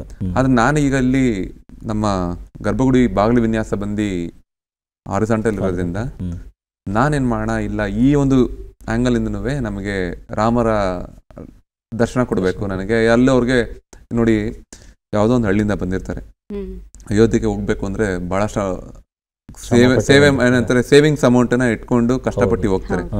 ಅವ್ರಿಗೆ ಮುಂದೆ ಸಿಗ್ಲ ಅಂದ್ರೆ ಸ್ವಲ್ಪ ಸೈಡಿಂದ ದರ್ಶನ ಅವ್ರಿಗೆ ತೊಂದರೆ ಆಗಬಾರ್ದು ಅಂತೇಳಿ ನಾನೇನ್ ಮಾಡಿದೆ, ಪ್ರಭಾವಳಿಯಿಂದ ಒಂದು 3 ಇಂಚ್ ವಿಗ್ರಹನ ಮುಂದೆ ತಗೊಂಡು ಪೂರ್ತಿ 3 ಡೈಮೆನ್ಷನ್ ಅಂತ ಹೇಳ್ತೀವಿ, 3 ಡೈಮೆನ್ಷನ್ ಅಲ್ಲಿ ಈ ಒಂದು ಮೂರ್ತಿ ನಿರ್ಮಾಣ ಮಾಡೋಣ ಅಂತ ನೋಟ್ಸ್ ಮಾಡ್ಕೊಂಡೆ.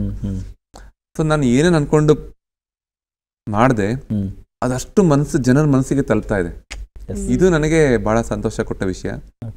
ಕೆಲವೊಮ್ಮೆ ನಾವು ಮಾಡಿದ ಕೆಲಸ 1000 ಜನಕ್ಕೆ ಮೆಚ್ಚೋದೇ ಬಹಳ ಕಷ್ಟ. ಅಂತಂದ್ರೆ ಇಷ್ಟು ಕೋಟ್ಯಾಂತರ ಜನಕ್ಕೆ ಇದು ಇಷ್ಟ ಆಗಿದೆ ಅಂದ್ರೆ ಮೋಸ್ಟ್ಲಿ ಅದು ಭಗವಂತನ ಆಶೀರ್ವಾದ ಅಂತಾನೆ ಹೇಳಲಿಕ್ಕೆ ಬಯಸ್ತೇನೆ. ನನಗೆ ಅನ್ಸೋದು ಈ ಕರಕೌಶಲ್ಯ ಅಥವಾ ಶಿಲ್ಪಕಲೆ ತಾವು 5 ತಲೆಮಾರುಗಳಿಂದ ಬರ್ತಾ ಇದೆಯಲ್ಲ, ಇದು ಬಹುಶಃ ತರಬೇತಿ ಪಡೆದು ಅಲ್ಲ, ಒಂದಷ್ಟು ಗಾಡ್ ಗಿಫ್ಟೆಡ್ ಕಲೆ ಇದ್ರೆ ಮಾತ್ರ ಅದನ್ನ ಫೈನ್ ಟ್ಯೂನ್ ಮಾಡಬಹುದು ಅನ್ಸುತ್ತೆ. ಏನ್ ಹೇಳ್ತೀರಿ, ಇದು ಕರಕೌಶಲ್ಯ ಅನ್ನೋದು ನಿಮ್ಮಲ್ಲಿ ನೀವು ಕಂಡ್ಕೊಂಡಿದ್ ಯಾವಾಗ? ನನ್ನ ವಿದ್ಯಾಭ್ಯಾಸ ಮತ್ತೆ ಶಿಲ್ಪಕಲೆ 2 ಜೊತೆಲಿ ಹೋಗ್ತಾ ಇತ್ತು. ನಾನು ಸರಿಸುಮಾರು 10-11ನೇ ವಯಸ್ಸಿನಲ್ಲಿ ಅಪ್ಪನ ಜೊತೆ ಶುರು ಮಾಡಿದೆ ಕೆಲಸ. ಶುರು ಮಾಡಲಿಕ್ಕೆ ಕಾರಣ ಒಂದೇ, ನಮ್ಮ ತಂದೆ ಶ್ರಮದಿಂದ ಮಾಡ್ತಿದ್ದಾರೆ, ಅವ್ರಿಗೆ ನಾನು ಏನಾದ್ರೂ ಮುಖಾಂತರ ಸಹಾಯ ಮಾಡಬೇಕು ಅಂತ. ಜೊತೆಗೆ ನನ್ನ ಡ್ರಾಯಿಂಗ್ನಲ್ಲೂ ಸಹ ನಾನು ಚೆನ್ನಾಗಿದ್ದೆ. ಜೊತೆಯಲ್ಲಿ ಇದೇ ನಾನು ಸ್ಕೂಲ್ ಮುಗಿತಾ ಬಂದ್ಮೇಲೆ ಕೆಲಸ ಮಾಡ್ತಿದ್ದೆ, ಕಾಲೇಜ್ ಮುಗಿದು ಬಂದ್ಮೇಲೆ ಕೆಲಸ ಮಾಡ್ತಿದ್ದೆ, ನಾನು ಮಾಸ್ಟರ್ ಡಿಗ್ರಿ ಮುಗಿದ್ಮೇಲೆ ಕೆಲಸ ಮಾಡ್ತಿದ್ದೆ. ಸೊ ಮೊದಲನೇ ಬಾರಿಗೆ ಕೆಲಸಕ್ಕೆ ಅಂತ ಈಚೆ ಬಂದಾಗ ಈ ಕೆಲಸ ಮಾಡಲ್ಲ, ಅಂದ್ರೆ ಮೊದಲನೇ ಬಾರಿಗೆ 2 ಬೇರೆ ಬೇರೆ ಆಗುತ್ತೆ. ನನ್ನ ಕೆಲಸ ಬೇರೆ, ಈ ಕೆಲಸ ಬಿಟ್ಟು ನಾನು ಬೇರೆ ಕೆಲಸಕ್ಕೆ ಹೋಗ್ತೀನಿ. ಆಗ ಗೊತ್ತಾಗುತ್ತೆ ನನಗೆ ಜೀವನದಲ್ಲಿ ಏನ್ ಬೇಕು ಅಂತ. ಅದರಿಂದ ಜಲ್ದಿ ತೀರ್ಮಾನ ತಗೊಂಡು ಇದೇ ಕೆಲಸ ಮಾಡಬೇಕು ಅಂತ ತಂದೆಯವರ ಅಪ್ಪಣೆ ಪಡ್ಕೊಂಡು ನಾನು ಈ ಕೆಲಸಕ್ಕೆ ಬರ್ತೀನಿ. ಸೊ ಕೆಲವೊಂದು ನಾಲೆಜ್ ಟ್ರಾನ್ಸ್ಫರ್ ಅದು ಏನ್ ಹೆಲ್ಪ್ ಆಗುತ್ತೆ ಅಂದ್ರೆ, ನೋಡಿ ಈ ಕಲ್ ಸೆಲೆಕ್ಷನ್ ಹೇಗೆ ಮಾಡಬೇಕು, ಅದ್ರ ಲಿಂಗಗಳಿರ್ತದೆ, ಪುಲ್ಲಿಂಗ, ಸ್ತ್ರೀಲಿಂಗ, ನಪುಂಸಲಿಂಗ. ಸೊ ಇದೆಲ್ಲ ನಮಗೆ ಒಂದು ಜನರೇಷನ್ ಇದರಿಂದ ಗೊತ್ತಾಗುತ್ತೆ. ಶಿಲ್ಪಶಾಸ್ತ್ರ ಬಂದು ಇದು ಅಪ್ಲೈಡ್ ಸೈನ್ಸ್ ಅಂತ ಹೇಳ್ತೀವಿ. ಬೇರೆ ಎಲ್ಲ ಶಾಸ್ತ್ರ ಹೇಳುತ್ತೆ ನೀವು ಮಾಡ್ಲಿಕ್ಕಾಗಲ್ಲ, ಬಟ್ ಈ ಶಿಲ್ಪಶಾಸ್ತ್ರದಲ್ಲಿ ಬಹಳಷ್ಟು ನೀವು ಹೇಳುವಂಥದ್ದನ್ನ ಮಾಡ್ಬೋದು ನೀವು. ಅದರಿಂದ ನಿಮಗೆ ಥಿಯರಿಗಿಂತ ಪ್ರಾಕ್ಟಿಕಲ್ ಆಗಿ ಬಹಳಷ್ಟು ವಿಷಯ ತಿಳ್ಕೊಂಡಿರ್ಬೇಕಾಗತ್ತೆ. ಕೆಲವೊಂದು ಟೂಲ್ಸ್ಗಳು ಹೇಗೆ ನೀವು ತಯಾರಿ ಮಾಡ್ಕೊಬೇಕು, ಕಲ್ಲಿಗೆ ಹೇಗೆ ಟೆಂಪರ್ಮೆಂಟ್ ಕೊಟ್ಕೊಬೇಕು, ಕೆಲವೊಂದು ಕಲ್ಲು ನೀವು ನಾರ್ಮಲ್ಗಿಂತ ತುಂಬಾ ಜಾಸ್ತಿ ಹಾರ್ಡ್ ಇರುತ್ತೆ, ಆಗ ಟೆಂಪರ್ಮೆಂಟ್ ಹೇಗೆ ನೀವು ಕೊಡಬೇಕು, ಜೊತೆಗೆ ಒಂದು ಸಿಮಿಟ್ರಿ ಹೇಗೆ ಮಾಡ್ಕೊಳ್ಳುವಂಥದ್ದು ಪ್ರೋಸೆಸ್. ಕಲ್ಲು ಸಡನ್ ಆಗಿ ಮಾಡ್ತಿದಾಗ ಚೆನ್ನಾಗಿ ಕಾಣಲ್ಲ, ಅದು ಚೆನ್ನಾಗಿ ಕಾಣ್ಲಿಕ್ಕೆ 5-6 ತಿಂಗಳಾಗತ್ತೆ. ಆದ್ರೆ 5-6 ತಿಂಗಳು ಆದ್ಮೇಲೆ ಚೆನ್ನಾಗಿಲ್ಲ ಅಂತ ಗೊತ್ತಾದ್ರೆ ನಿಮಗೆ ಮತ್ತೆ ಹಿಂದೆ ಬರೋಕ್ಕಾಗಲ್ಲ. ಸೊ ಅದರದೇ ಆದ ಒಂದು ಪದ್ಧತಿಯಲ್ಲಿ ಹೇಗೆ ನಾವು ಪ್ರೋಸೆಸ್ ತಿಳ್ಕೊಬೇಕು. ಈ ರೀತಿ ಎಲ್ಲ ನಾನು ಕೆಲವೊಮ್ಮೆ ನೀವಂದಾಗೆ ಜೀನ್ಸಿಂದನೂ ಬಂದಿರ್ಬೋದು. ಬಟ್ ನನಗೆ ನೆನಪಿರೋ ಹಾಗೆ ನಾನು ನಮ್ಮ ತಂದೆಯವರ ಹಿಂದೆ ನಿಂತ್ಕೊಂಡು ನೋಡ್ಕೊತಾ ಇದ್ದೆ ಚಿಕ್ಕ ವಯಸ್ಸಿಂದನೂ. ಮೊದಲನೇ ಬಾರಿ ನನಗೊಂದು ಅವಕಾಶ ಸಿಗುತ್ತೆ, ಒಂದು ಅಯ್ಯಪ್ಪ ಸ್ವಾಮಿ ವಿಗ್ರಹ ಮಾಡಬೇಕಾಗತ್ತೆ. ಅಯ್ಯಪ್ಪ ಸ್ವಾಮಿ ವಿಗ್ರಹ ಮಾಡಬೇಕು, ನಾನು ಮಾಡ್ತೀನಿ ಹೇಳೋ ನನಗೆ ಗೊತ್ತಿಲ್ಲ. ಮನೇಲಿ ನಮ್ಮ ತಂದೆ ಇಲ್ಲ, ಹಿರಿಯ ಕಲಾವಿದರು ಯಾರೂ ಇಲ್ಲ, ಮಾಡಲೇಬೇಕಾದಂಥ ಸನ್ನಿವೇಶ. ಯಾವುದೋ ಒಂದು ಇದ್ದ ಕಲ್ಲು 2 ದಿವಸದಲ್ಲಿ ಅಯ್ಯಪ್ಪ ಸ್ವಾಮಿ ವಿಗ್ರಹ ಆಗುತ್ತೆ ನನ್ನ ಕೈಯಲ್ಲಿ, ಅದು ನನಗೆ ಗೊತ್ತಿಲ್ಲ. ಆ ವಿಗ್ರಹ ಅಯ್ಯಪ್ಪ ಸ್ವಾಮಿ ಆದ್ಮೇಲೆ ನನಗೆ ಮನೆಗೆ ಹೋಗಿ ಮಲ್ಕೊಂಡು ನಿದ್ದೆ ಬರ್ತಾ ಇಲ್ಲ, ಎದ್ದು ಬಂದು ವಿಗ್ರಹ ನೋಡ್ಬೇಕು, ಎಲ್ಲೋ ಬಿದ್ದಿದ್ದ ಕಲ್ಲು ಈ ರೀತಿ ಆಗ್ಬಿಡ್ತಲ್ಲ, ಹೇಗಪ್ಪ ಇದು ಅಂತ ನನಗೆ ಆಶ್ಚರ್ಯ, ನನಗೇನೆ ಆಶ್ಚರ್ಯ ಅದು. ಇಷ್ಟು ದಿವಸ ಅಪ್ಪನಿಂದ ಹಿಂದೆ ನೋಡ್ಕೊಂಡು ಸಹಾಯ ಮಾಡ್ತಿದ್ದೆ, ಇಂಡಿಪೆಂಡೆಂಟ್ ಆಗಿ ಮಾಡಿರಲಿಲ್ಲ. ಸೊ ನನ್ನ ಮೊದಲನೇ ಮೂರ್ತಿ ಅಯ್ಯಪ್ಪನ ವಿಗ್ರಹ ಸರಿಸುಮಾರು 2005 ಸರಿಸುಮಾರು 2005-04 ಮಾಡಿರ್ಬೋದು ನಾನು. ನೋಡಿ ನಮಗೆ ನಾನು ವಿಗ್ರಹ ಮೂರ್ತಿ ಸೆಲೆಕ್ಟ್ ಆಗಿದೆ ಅಂತ ಅದು ಜನವರಿ 14 ನನಗೆ ಅನೌನ್ಸ್ಮೆಂಟ್ ಮಾಡ್ತಾರೆ ಚಂಪತ್ ರಾಯ್ ಅವರು, ಅಯೋಧ್ಯೆ. ಮೊದಲನೇ ವಿಗ್ರಹನೂ ಅಯ್ಯಪ್ಪ ಆಗಿರುತ್ತದೆ. ನನ್ನ ಮೂರ್ತಿ ಸೆಲೆಕ್ಟ್ ಆಗಿದೆ ಅಂತ ದೇಶಕ್ಕೆ ಅಲ್ಲಿನ ಸೆಕ್ರೆಟರಿ ಅವರು ಚಂಪತ್ ರಾಯ್ ಅವರು ಜನವರಿ 14 ಹೇಳಿದ್ದು ಈ ವಿಷಯ ದೇಶಕ್ಕೆ ನೀಡ್ತಾರೆ. ಸೊ ಎಲ್ಲೋ ಒಂದ್ ಕಡೆ ಏನೋ ಸಂಬಂಧಗಳಿದೆ ಅಂತ ಸುಮ್ಮನೆ ಈಗ ಅನ್ಸುತ್ತೆ.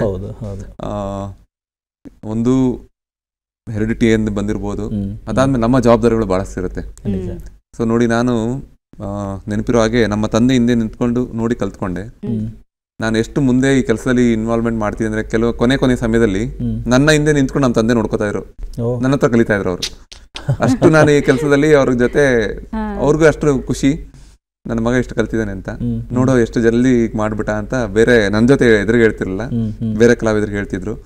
ಮೋಸ್ಟ್ಲಿ ಅವರೆಲ್ಲರ ಶ್ರಮ ಪ್ರೀತಿ, ನಮ್ಮ ತಾತ ಬಿ ಬಸವಣ್ಣ ಶಿಲ್ಪಿ. ಸೊ ಅವರು ಸಹ ಬಂದವ್ರಿಗೆಲ್ಲ ಒಂದೇ ಹೇಳ್ತಿದ್ದು, ಈ ಕಲೆನ ಯಾರು ಮುಂದುವರ್ಸ್ಕೊಂಡು ಹೋಗ್ತಾರೆ ಅನ್ನೋದಷ್ಟೇ ಅವ್ರ ಆಸೆ ಇತ್ತು. ಮೋಸ್ಟ್ಲಿ ಒಂದು ರಾತ್ರಿಯಲ್ಲಿ ನಾನು ಫೇಮಸ್ ಆಗಿರ್ಬೋದು, ಬಟ್ ನಮ್ಮ ಕುಟುಂಬ ಒಂದು 250 ವರ್ಷಗಳಿಂದ ಇದು ಮಾಡ್ತಾ ಬರ್ತಾ ಇದೆ. ಹಲವಾರು ವರ್ಷಗಳ ಪರಿಶ್ರಮ ಇದೆ, ಅವರೆಲ್ಲರ ಮೋಸ್ಟ್ಲಿ ಆಶೀರ್ವಾದ ಪ್ರೀತಿ ಇದೆ ಅಂತ ಅನ್ಸುತ್ತೆ. ಅರುಣ್ ಅವರು ಒಂದ್ ಕಡೆ MBA ಮಾಡ್ತೀರಾ, MBA ಮಾಡಿ ಬಿಕಾಸ್ ಅಂದ್ರೆ ತುಂಬಾ ಒಳ್ಳೆ ಸ್ಯಾಲ್ರಿ ಇರುವಂಥದ್ದು. ಇಷ್ಟಾದ್ರೂ ಕೂಡ ಮನೆಯ ಪರಂಪರಾಗತವಾಗಿ ಬಂದಂಥ ಈ ಕಲೆಯನ್ನ, ಅದರಲ್ಲೂ ಮೈಸೂರಂತ ನಗರಿಯಲ್ಲಿ ಇದ್ಕೊಂಡು ಅಲ್ಲಿನ ಮೈಸೂರು ಸಂಸ್ಥಾನದ ಒಂದು ವಿಶೇಷ ಗೌರವ ನಿಮ್ಮ ಮನೆತನಕ್ಕಿದೆ. ಇಷ್ಟೆಲ್ಲ ಇದ್ರೂ ಕೂಡ ಕಲೆಯಿಂದ ನಾನು ಬದುಕೋದಕ್ಕೆ ಸಾಧ್ಯ ಇದೆ ಅಂತ ಖಂಡಿತ ನಿಮ್ಮ ಒಳಗಡೆ ದೃಢವಾದಂಥ ನಂಬಿಕೆ ಇತ್ತ ಸರ್? ನೋಡಿ, ಮೊದಲನೇದು ಬಂದಾಗ ಅದೆಲ್ಲ ಯೋಚನೆ ಅಷ್ಟಿರಲಿಲ್ಲ. ನನಗೆ ಮನಸ್ಸಿಗೆ ಏನು ಖುಷಿಯಾಗಿದೆ ಅದನ್ನ ಮಾಡಬೇಕು ಅಷ್ಟೇ ನನಗೆ ನೆನಪಿತ್ತು. ಬಂದ ಕೂಡಲೇ ನನಗೆ ಇಷ್ಟು ದೊಡ್ಡ ಮಟ್ಟಿಗೆ ಬೆಳಿತೀನಿ ಅನ್ನೋ ಯೋಚನೆ ಇರಲಿಲ್ಲ. ಬಟ್ ಮಾಡ್ತಿದ್ದಾಗ ಖುಷಿಗಾಗಿ ಮಾಡ್ತಿದ್ದೆ, ಅದು ಮಾತ್ರ ನೆನಪಿದೆ. ನೀವು ಅಂದಾಗೆ ನಾನು MBA ಬಿಟ್ಟು ಬಂದಾಗ ಬಹಳಷ್ಟು ಜನ ಅಂದಿದ್ದುಂಟು, ಅಪ್ಪ ಹಾಕಿದ ಆಲಿದ ಮರ ಅಂತ ಬಂದ ಇವನು, ನೋಡಿ ಇಲ್ಲಿ ಧೂಳು ಇಟ್ಕೊಂಡು ಕೂತಿದ್ದಾನೆ. ಕೆಲವೊಮ್ಮೆ ಈಗ ನಿಮ್ಮ ಮುಂದೆ ಮಾತ್ರ ಈ ತರ ಹೊಸ ಬಟ್ಟೆಯಲ್ಲಿ ಇರ್ತೀನಿ ಅಷ್ಟೇ, ನೀವು ಬೇರೆ ಸಮಯದಲ್ಲಿ ಬಂದ್ರೆ ಕೆಲಸದವರೆಗೂ ನನಗೂ ನಿಮ್ಗೆ ಏನು ವ್ಯತ್ಯಾಸ ಗೊತ್ತಾಗಲ್ಲ. ಕೆಲವೊಮ್ಮೆ ನಮ್ಮ ಕೆಲಸ ಸುತ್ತಮುತ್ತ ನನ್ನ ಗಾರೆ ಕೆಲಸದವನು ಅಂತಾನೆ ಅನ್ಕೊಂಡಿದ್ದಾರೆ. ಯಾಕಂದ್ರೆ ನಾನು ಸಾಮಾನ್ಯವಾಗಿ ಕೆಲಸ ಧೂಳೆ ಅಲ್ವಾ, ನಂಗೆ ಅದರಿಂದ ಏನು ಬೇಜಾರಿಲ್ಲ. ಯಾಕಂದ್ರೆ ಇಂಥ ಒಂದು ನೋಡಿ, ಇದೊಂದು ಪರಿಪೂರ್ಣ ಅಂದ್ರೆ ಕಂಪ್ಲೀಟ್ ಪ್ರೊಫೆಷನ್ ಅಂತ ಹೇಳ್ಬೋದು ಶಿಲ್ಪ. ವಯಸ್ಸಿಗೆ ಮೀರಿದ ಗೌರವ ಸಿಗುತ್ತೆ, ಹಣ ಸಿಗುತ್ತೆ, ನಿಮ್ ಹಣ ತಾಂಬೂಲ ಸಮೇತ ನಿಮ್ಗೆ ಕೊಡ್ತಾರೆ. ನೀವು ನಿರ್ಮಾಣ ಮಾಡಿದ ಮೂರ್ತಿ ಪೂಜೆ ಮಾಡಿಸ್ಕೊಳುತ್ತೆ, ನೀವು ಸತ್ ಮೇಲೆ ಬದುಕುವಂತ ಅವಕಾಶ ಸಿಗುತ್ತೆ. ಈ ಒಂದು ಪ್ರೊಫೆಷನ್ ಇರೋ ಗೌರವ ಅಷ್ಟು ದೊಡ್ಡದಿದೆ. ಆದ್ರೆ ಇಷ್ಟು ದೊಡ್ಡ ವೃತ್ತಿಯನ್ನ ನಾನು ತಗೊಂತ ಇದ್ದೀನಿ, ನಾನು ಎಷ್ಟು ಡಿಸಿಪ್ಲಿನ್ ಆಗಿ ಇರಬೇಕು, ಒಬ್ಬ ಶಿಲ್ಪಿಯ ಜೀವನ ಶೈಲಿ ಏನು, ನಮ್ಮ ಹಿಂದಿನವ್ರು ಏನ್ ಮಾಡಿದ್ದಾರೆ, ಹೇಗೆ ಅವ್ರು ಅಷ್ಟೊಂದು ಸುಂದರವಾಗಿ ಮೂರ್ತಿ ನಿರ್ಮಾಣ ಮಾಡ್ಲಿಕ್ಕೆ ಸಾಧ್ಯ ಆಯ್ತು, ಆ ಜೀವನ ಶೈಲಿ ನನಗೆ ಬೇಕಿತ್ತು. ಆ ಜೀವನ ಶೈಲಿ ಸರಳತೆ ಅಂತ ಹೇಳ್ತಾರಲ್ಲ, ಅದು ಬಹಳ ಮುಖ್ಯ. ನೀವು ಸರಳವಾಗಿದ್ರೆ ಮಾತ್ರ ಬಹಳಷ್ಟು ಸೂಕ್ಷ್ಮವಾದ ವಿಷಯಗಳು ನಿಮಗೆ ಗೊತ್ತಾಗುತ್ತೆ. ಇಲ್ಲ ಅಂದ್ರೆ ನಿಮ್ಮ ಒಂದು ದೊಡ್ಡ ಪರದೆ ಬಿದ್ದು ಬಿಡುತ್ತೆ. ನಿಮ್ಮ ಏನಂತಾರೆ ಅರ್ಥ ಮಾಡ್ಕೊಳ್ಳುವ ಒಂದು ವಿಷಯಕ್ಕೂ ಅರ್ಥಪಡಿಸುವ ಒಂದು ಮಧ್ಯದಲ್ಲಿ ಒಂದು ಪರದೆ ಬಿದ್ದು ಬಿಡುತ್ತೆ, ಆಗ ಗೊತ್ತಾಗೋದಿಲ್ಲ. ನಮ್ಮ ಸರಳತೆ ಇದ್ದಾಗ ನೋಡಿ, ಒಂದು ಹಸು ಇದ್ರೆ ಹಸು ಬಾಲ ಹೇಗಿರುತ್ತೆ, ಬಾಲದಲ್ಲಿರೋ ಕೂದಲು ಹೇಗಿರುತ್ತೆ, ಸೊ ಇವೆಲ್ಲ ನಾವು ಗಮನಿಸ್ತಾ ಇರ್ತೀವಿ. ಶಿಲ್ಪಕಲಾ ವೈಭವದಲ್ಲಿ ಶೈಲಿಗಳು ಅಂತ ಬಂದಾಗ ಸಾಕಷ್ಟು ಹೆಸರು ಕೇಳ್ತಾ ಇರ್ತೀವಿ. ಈಗ ನೀವು ನಿಮ್ಮದೇ ಆದಂತ ಮನೆತನಕ್ಕೆ ಒಳಪಟ್ಟಂತ ಶೈಲಿಗಳನ್ನ ಬಳಸ್ತೀರಾ, ಅಥವಾ ಯಾವ್ದೆಲ್ಲ ನಿಮಗೆ ಗೊತ್ತಿದೆ, ಅಥವಾ ಯಾವ್ದನ್ನ ಫಾಲೋ ಮಾಡ್ತೀರಾ? ನೋಡಿ, ಕೆಲವೊಮ್ಮೆ ಏನಾಗುತ್ತೆ, ನಮ್ಮ ಕಸ್ಟಮರ್ಸ್ ಅವರ ಅನಿಸಿಕೆ, ಅವರ ಆಸೆಗೆ ನಾವು ರೆಸ್ಪಾಂಡ್ ಮಾಡಬೇಕಾಗಿರುತ್ತೆ. ಬಹಳಷ್ಟು ಸಮಯ ಅದೇ ಆಗಿರುತ್ತೆ. ಈಗ ನೋಡಿ, ಅವ್ರಿಗೇನಿಷ್ಟ ಅದನ್ನ ನಾವು ಮಾಡೋದ್ರಲ್ಲಿ ನಾವು ಜೀವನ ಮಾಡ್ತಾ ಇದ್ದೀವಿ. ಸೊ ಕೆಲವೊಮ್ಮೆ ಕಸ್ಟಮರ್ಸ್ ಬಂದು ನಮಗೆ ಹೊಯ್ಸಳ ಶೈಲಿ ಬೇಕು ಅಂದಾಗ ಓಕೆ ಅದ್ರ ಬಗ್ಗೆ ಸ್ಟಡಿ ಮಾಡಿ ಅದೇ ರೀತಿ ಮಾಡುವಂಥ ಶಕ್ತಿನ ಬಳಸ್ಕೊಂಡಿದ್ದೀನಿ. ನನಗೆ ಏನಾಗುತ್ತೆ, ದಿನನಿತ್ಯ ಹೊಸದಾಗಿ ಮಾಡುವಂಥ ಅಭ್ಯಾಸ. ಮೊದಲು ಮಾಡಿದಾಗೆ ಇನ್ನೊಂದು ಮಾಡೋಕ್ಕೆ ಮತ್ತೆ ಬೇಜಾರಾಗುತ್ತೆ. ಸೊ ನನಗೆ ಫಸ್ಟ್ ಏನು ಮಾಡ್ತೀನಿ, ಗ್ರಾಹಕರಿಗೆ ಏನು ಇಷ್ಟ ಅನ್ನೋದನ್ನು ತಿಳ್ಕೊತೀನಿ, ಅವ್ರ ಮನಸ್ಸಲ್ಲಿ ಏನಿದೆ ಅನ್ನೋದನ್ನ ತಿಳ್ಕೊಂಡು ಅದಕ್ಕೆ ಸ್ಪಂದಿಸೋ ಪ್ರಯತ್ನ ಮಾಡ್ತೀನಿ ಯಾವಾಗಲೂ. ಸೊ ಇಲ್ಲಿ ಅಯೋಧ್ಯೆಯಲ್ಲೂ ಅದೇ ಮಾಡಿದ್ದು. ಒಂದು ಅಲ್ಲಿ ಟ್ರಸ್ಟ್ ಅವ್ರಿಗೆ ಏನು ಬೇಕು ಅನ್ನೋ ಸ್ಪಂದಿಸೋದು, ಜೊತೆಗೆ ಭಾರತದ ಜನತೆಗೆ ಇದರಲ್ಲಿ ಏನು ಬೇಕು ಅನ್ನೋದನ್ನ ನನಗೆ ಅರ್ಥ ಮಾಡ್ಕೊಂಡು ಸ್ಪಂದಿಸಿದ್ದೀನಿ ಅಷ್ಟೇ. ಸೊ ಅದೇ ರೀತಿ ನನ್ನ ಶೈಲಿಗಳ ಬಗ್ಗೆ ಬಂದರೆ, ನೀವು ಕಲ್ಯಾಣಿ ಚಾಲುಕ್ಯ ಶೈಲಿ ಕೇಳಿದ್ರೆ ಮಾಡುವಂಥದ್ದು, ಹೊಯ್ಸಳ ಶೈಲಿ ಕೇಳಿದ್ರೆ ಮಾಡುವಂಥದ್ದು, ಕೆಲವೊಮ್ಮೆ ನಮ್ಮ ಮೈಸೂರು ಶೈಲಿ ಬರುತ್ತೆ. ಭಾಳಷ್ಟು ಜನ ಮೈಸೂರು ಶೈಲಿನ ನನ್ನ ಕೈಯಲ್ಲಿ ಇಷ್ಟಪಡ್ತಾರೆ. ಸೊ ನಾನು ಅದನ್ನ ಜಾಸ್ತಿ ಅವ್ರು ಕೇಳಿದಾಗೆ ಮಾಡಿಕೊಡುವಂಥದ್ದು. ಕೆಲವೊಮ್ಮೆ ನೈಜ ಕಲೆ. ಸೊ ನನಗೆ ಅದರಲ್ಲೂ ಸಹ ಭಾಳಷ್ಟು ಹೋಲ್ಡಿಂಗ್ ಅಂದರೆ ಒಂದು ಗ್ರಿಪ್ ಇದೆ ಅಂತಲೇ ಹೇಳ್ಬೋದು. ಸ್ಟಾರ್ಟಿಂಗ್ ನಾನು ಟ್ರೆಡಿಷನಲ್ ಸ್ಕಲ್ಪ್ಟಿಂಗ್ಗೆ ಶುರು ಮಾಡ್ತೀನಿ. ಬರ್ತಾ ಬರ್ತಾ ಒಂದು ನೈಜ ಕಲೆಗೂ ಒಲವು ಜಾಸ್ತಿ ಆಗ್ತಾ ಅದ್ರ ಬಗ್ಗೆ ಅಧ್ಯಯನ ಮಾಡಿ ತಿಳ್ಕೊಳ್ಳೋವಂಥದ್ದು. ಹಾಗೆ ಮಾಡ್ತಾ ಮಾಡ್ತಾ ನಮ್ಮ ಇಂಡಿಯಾ ಗೇಟ್ನಲ್ಲಿ ನೇತಾಜಿ ಸುಭಾಷ್ ಚಂದ್ರ ಬೋಸ್ ಮಾಡೋವಂಥ ದೊಡ್ಡ ಅವಕಾಶನೂ ಸಿಕ್ತು ನೈಜ ಕಲೆ. ಸೊ ಕಲ್ಲಿನಲ್ಲಿ ನೈಜ ಕಲೆ ಜೀವಂತಿಕೆ ತರುವಂಥದ್ದು. ಇದರಲ್ಲೂ ಸಹ ನನಗೆ ಒಂದು ಒಂದು ತುಂಬ ದೊಡ್ಡ ಹೆಸರು ಸಿಗ್ತಾ ಹೋಯಿತು, ಅವಕಾಶಗಳು ಸಿಗ್ತಾ ಹೋಯಿತು. ಗೊತ್ತಿಲ್ಲ ನನಗೆ, ಅಗೇನ್ ಬೆಸ್ಟ್ ಕಲ್ಲಿನ ಮೇಲೆ ಪ್ರೀತಿ ಇರ್ಬೋದು, ಹೊಸದು ಆಡಬೇಕು ಅನ್ನೋ ಮನಸ್ಥಿತಿ ಇರ್ಬೋದು. ಇನ್ನು ನನಗೆ ಸೆಟ್ಲ್ ಆಗೇ ಇಲ್ಲ. ದಿನನಿತ್ಯ ಏನಾರು ಒಂದು ಮಾಡದೆ ಸಾಕಪ್ಪ, ಇನ್ನು ಇದನ್ನ ಹೆಂಗೋ ಮಾಡ್ಕೊಂಡು ಹೋಗೋಣ ಅಂತ ಬರ್ತಾನೆ ಇಲ್ಲ ಮನಸ್ಸಲ್ಲಿ. ಏನೋ ಒಬ್ರು ಹೊಸದು ಕೊಟ್ರಿ ಇನ್ನೇನು ಹೊಸದು ಮಾಡೋಣ ಅಂತ ಮನಸ್ಸು ಹಾಗೇ ಇದೆ. ಇನ್ನು ಏನಂತಾರೆ, ಚಿಕ್ಕ ಹುಡುಗರಿಗೆ ನಾನು ಈಗೆಲ್ಲ ಹೊಸದಾಗಿ ಕೆಲಸ ಮಾಡ್ತೀನಿ ಅಂತಾನೆ ಇರುತ್ತೆ ಮನಸ್ಸು ಯಾವಾಗಲೂ. ನನಗೇನೋ ಎಕ್ಸ್ಪೀರಿಯನ್ಸ್ ಮಾಡ್ಬೇಕಾದ್ರೆ ಕೌಂಟ್ ಆಗುತ್ತೆ, ಬಟ್ ಕೆಲಸ ಮಾಡ್ಬೇಕಾದ್ರೆ ನನಗೆಲ್ಲ ಹೊಸದಾಗಿ ಮಾಡ್ತಾ ಇದೀನಿ ಅಂತ ಅನ್ಸುತ್ತೆ. ಆ ಖುಷಿಯಲ್ಲೇ ಮಾಡ್ತಾ ಇದ್ದೀನಿ.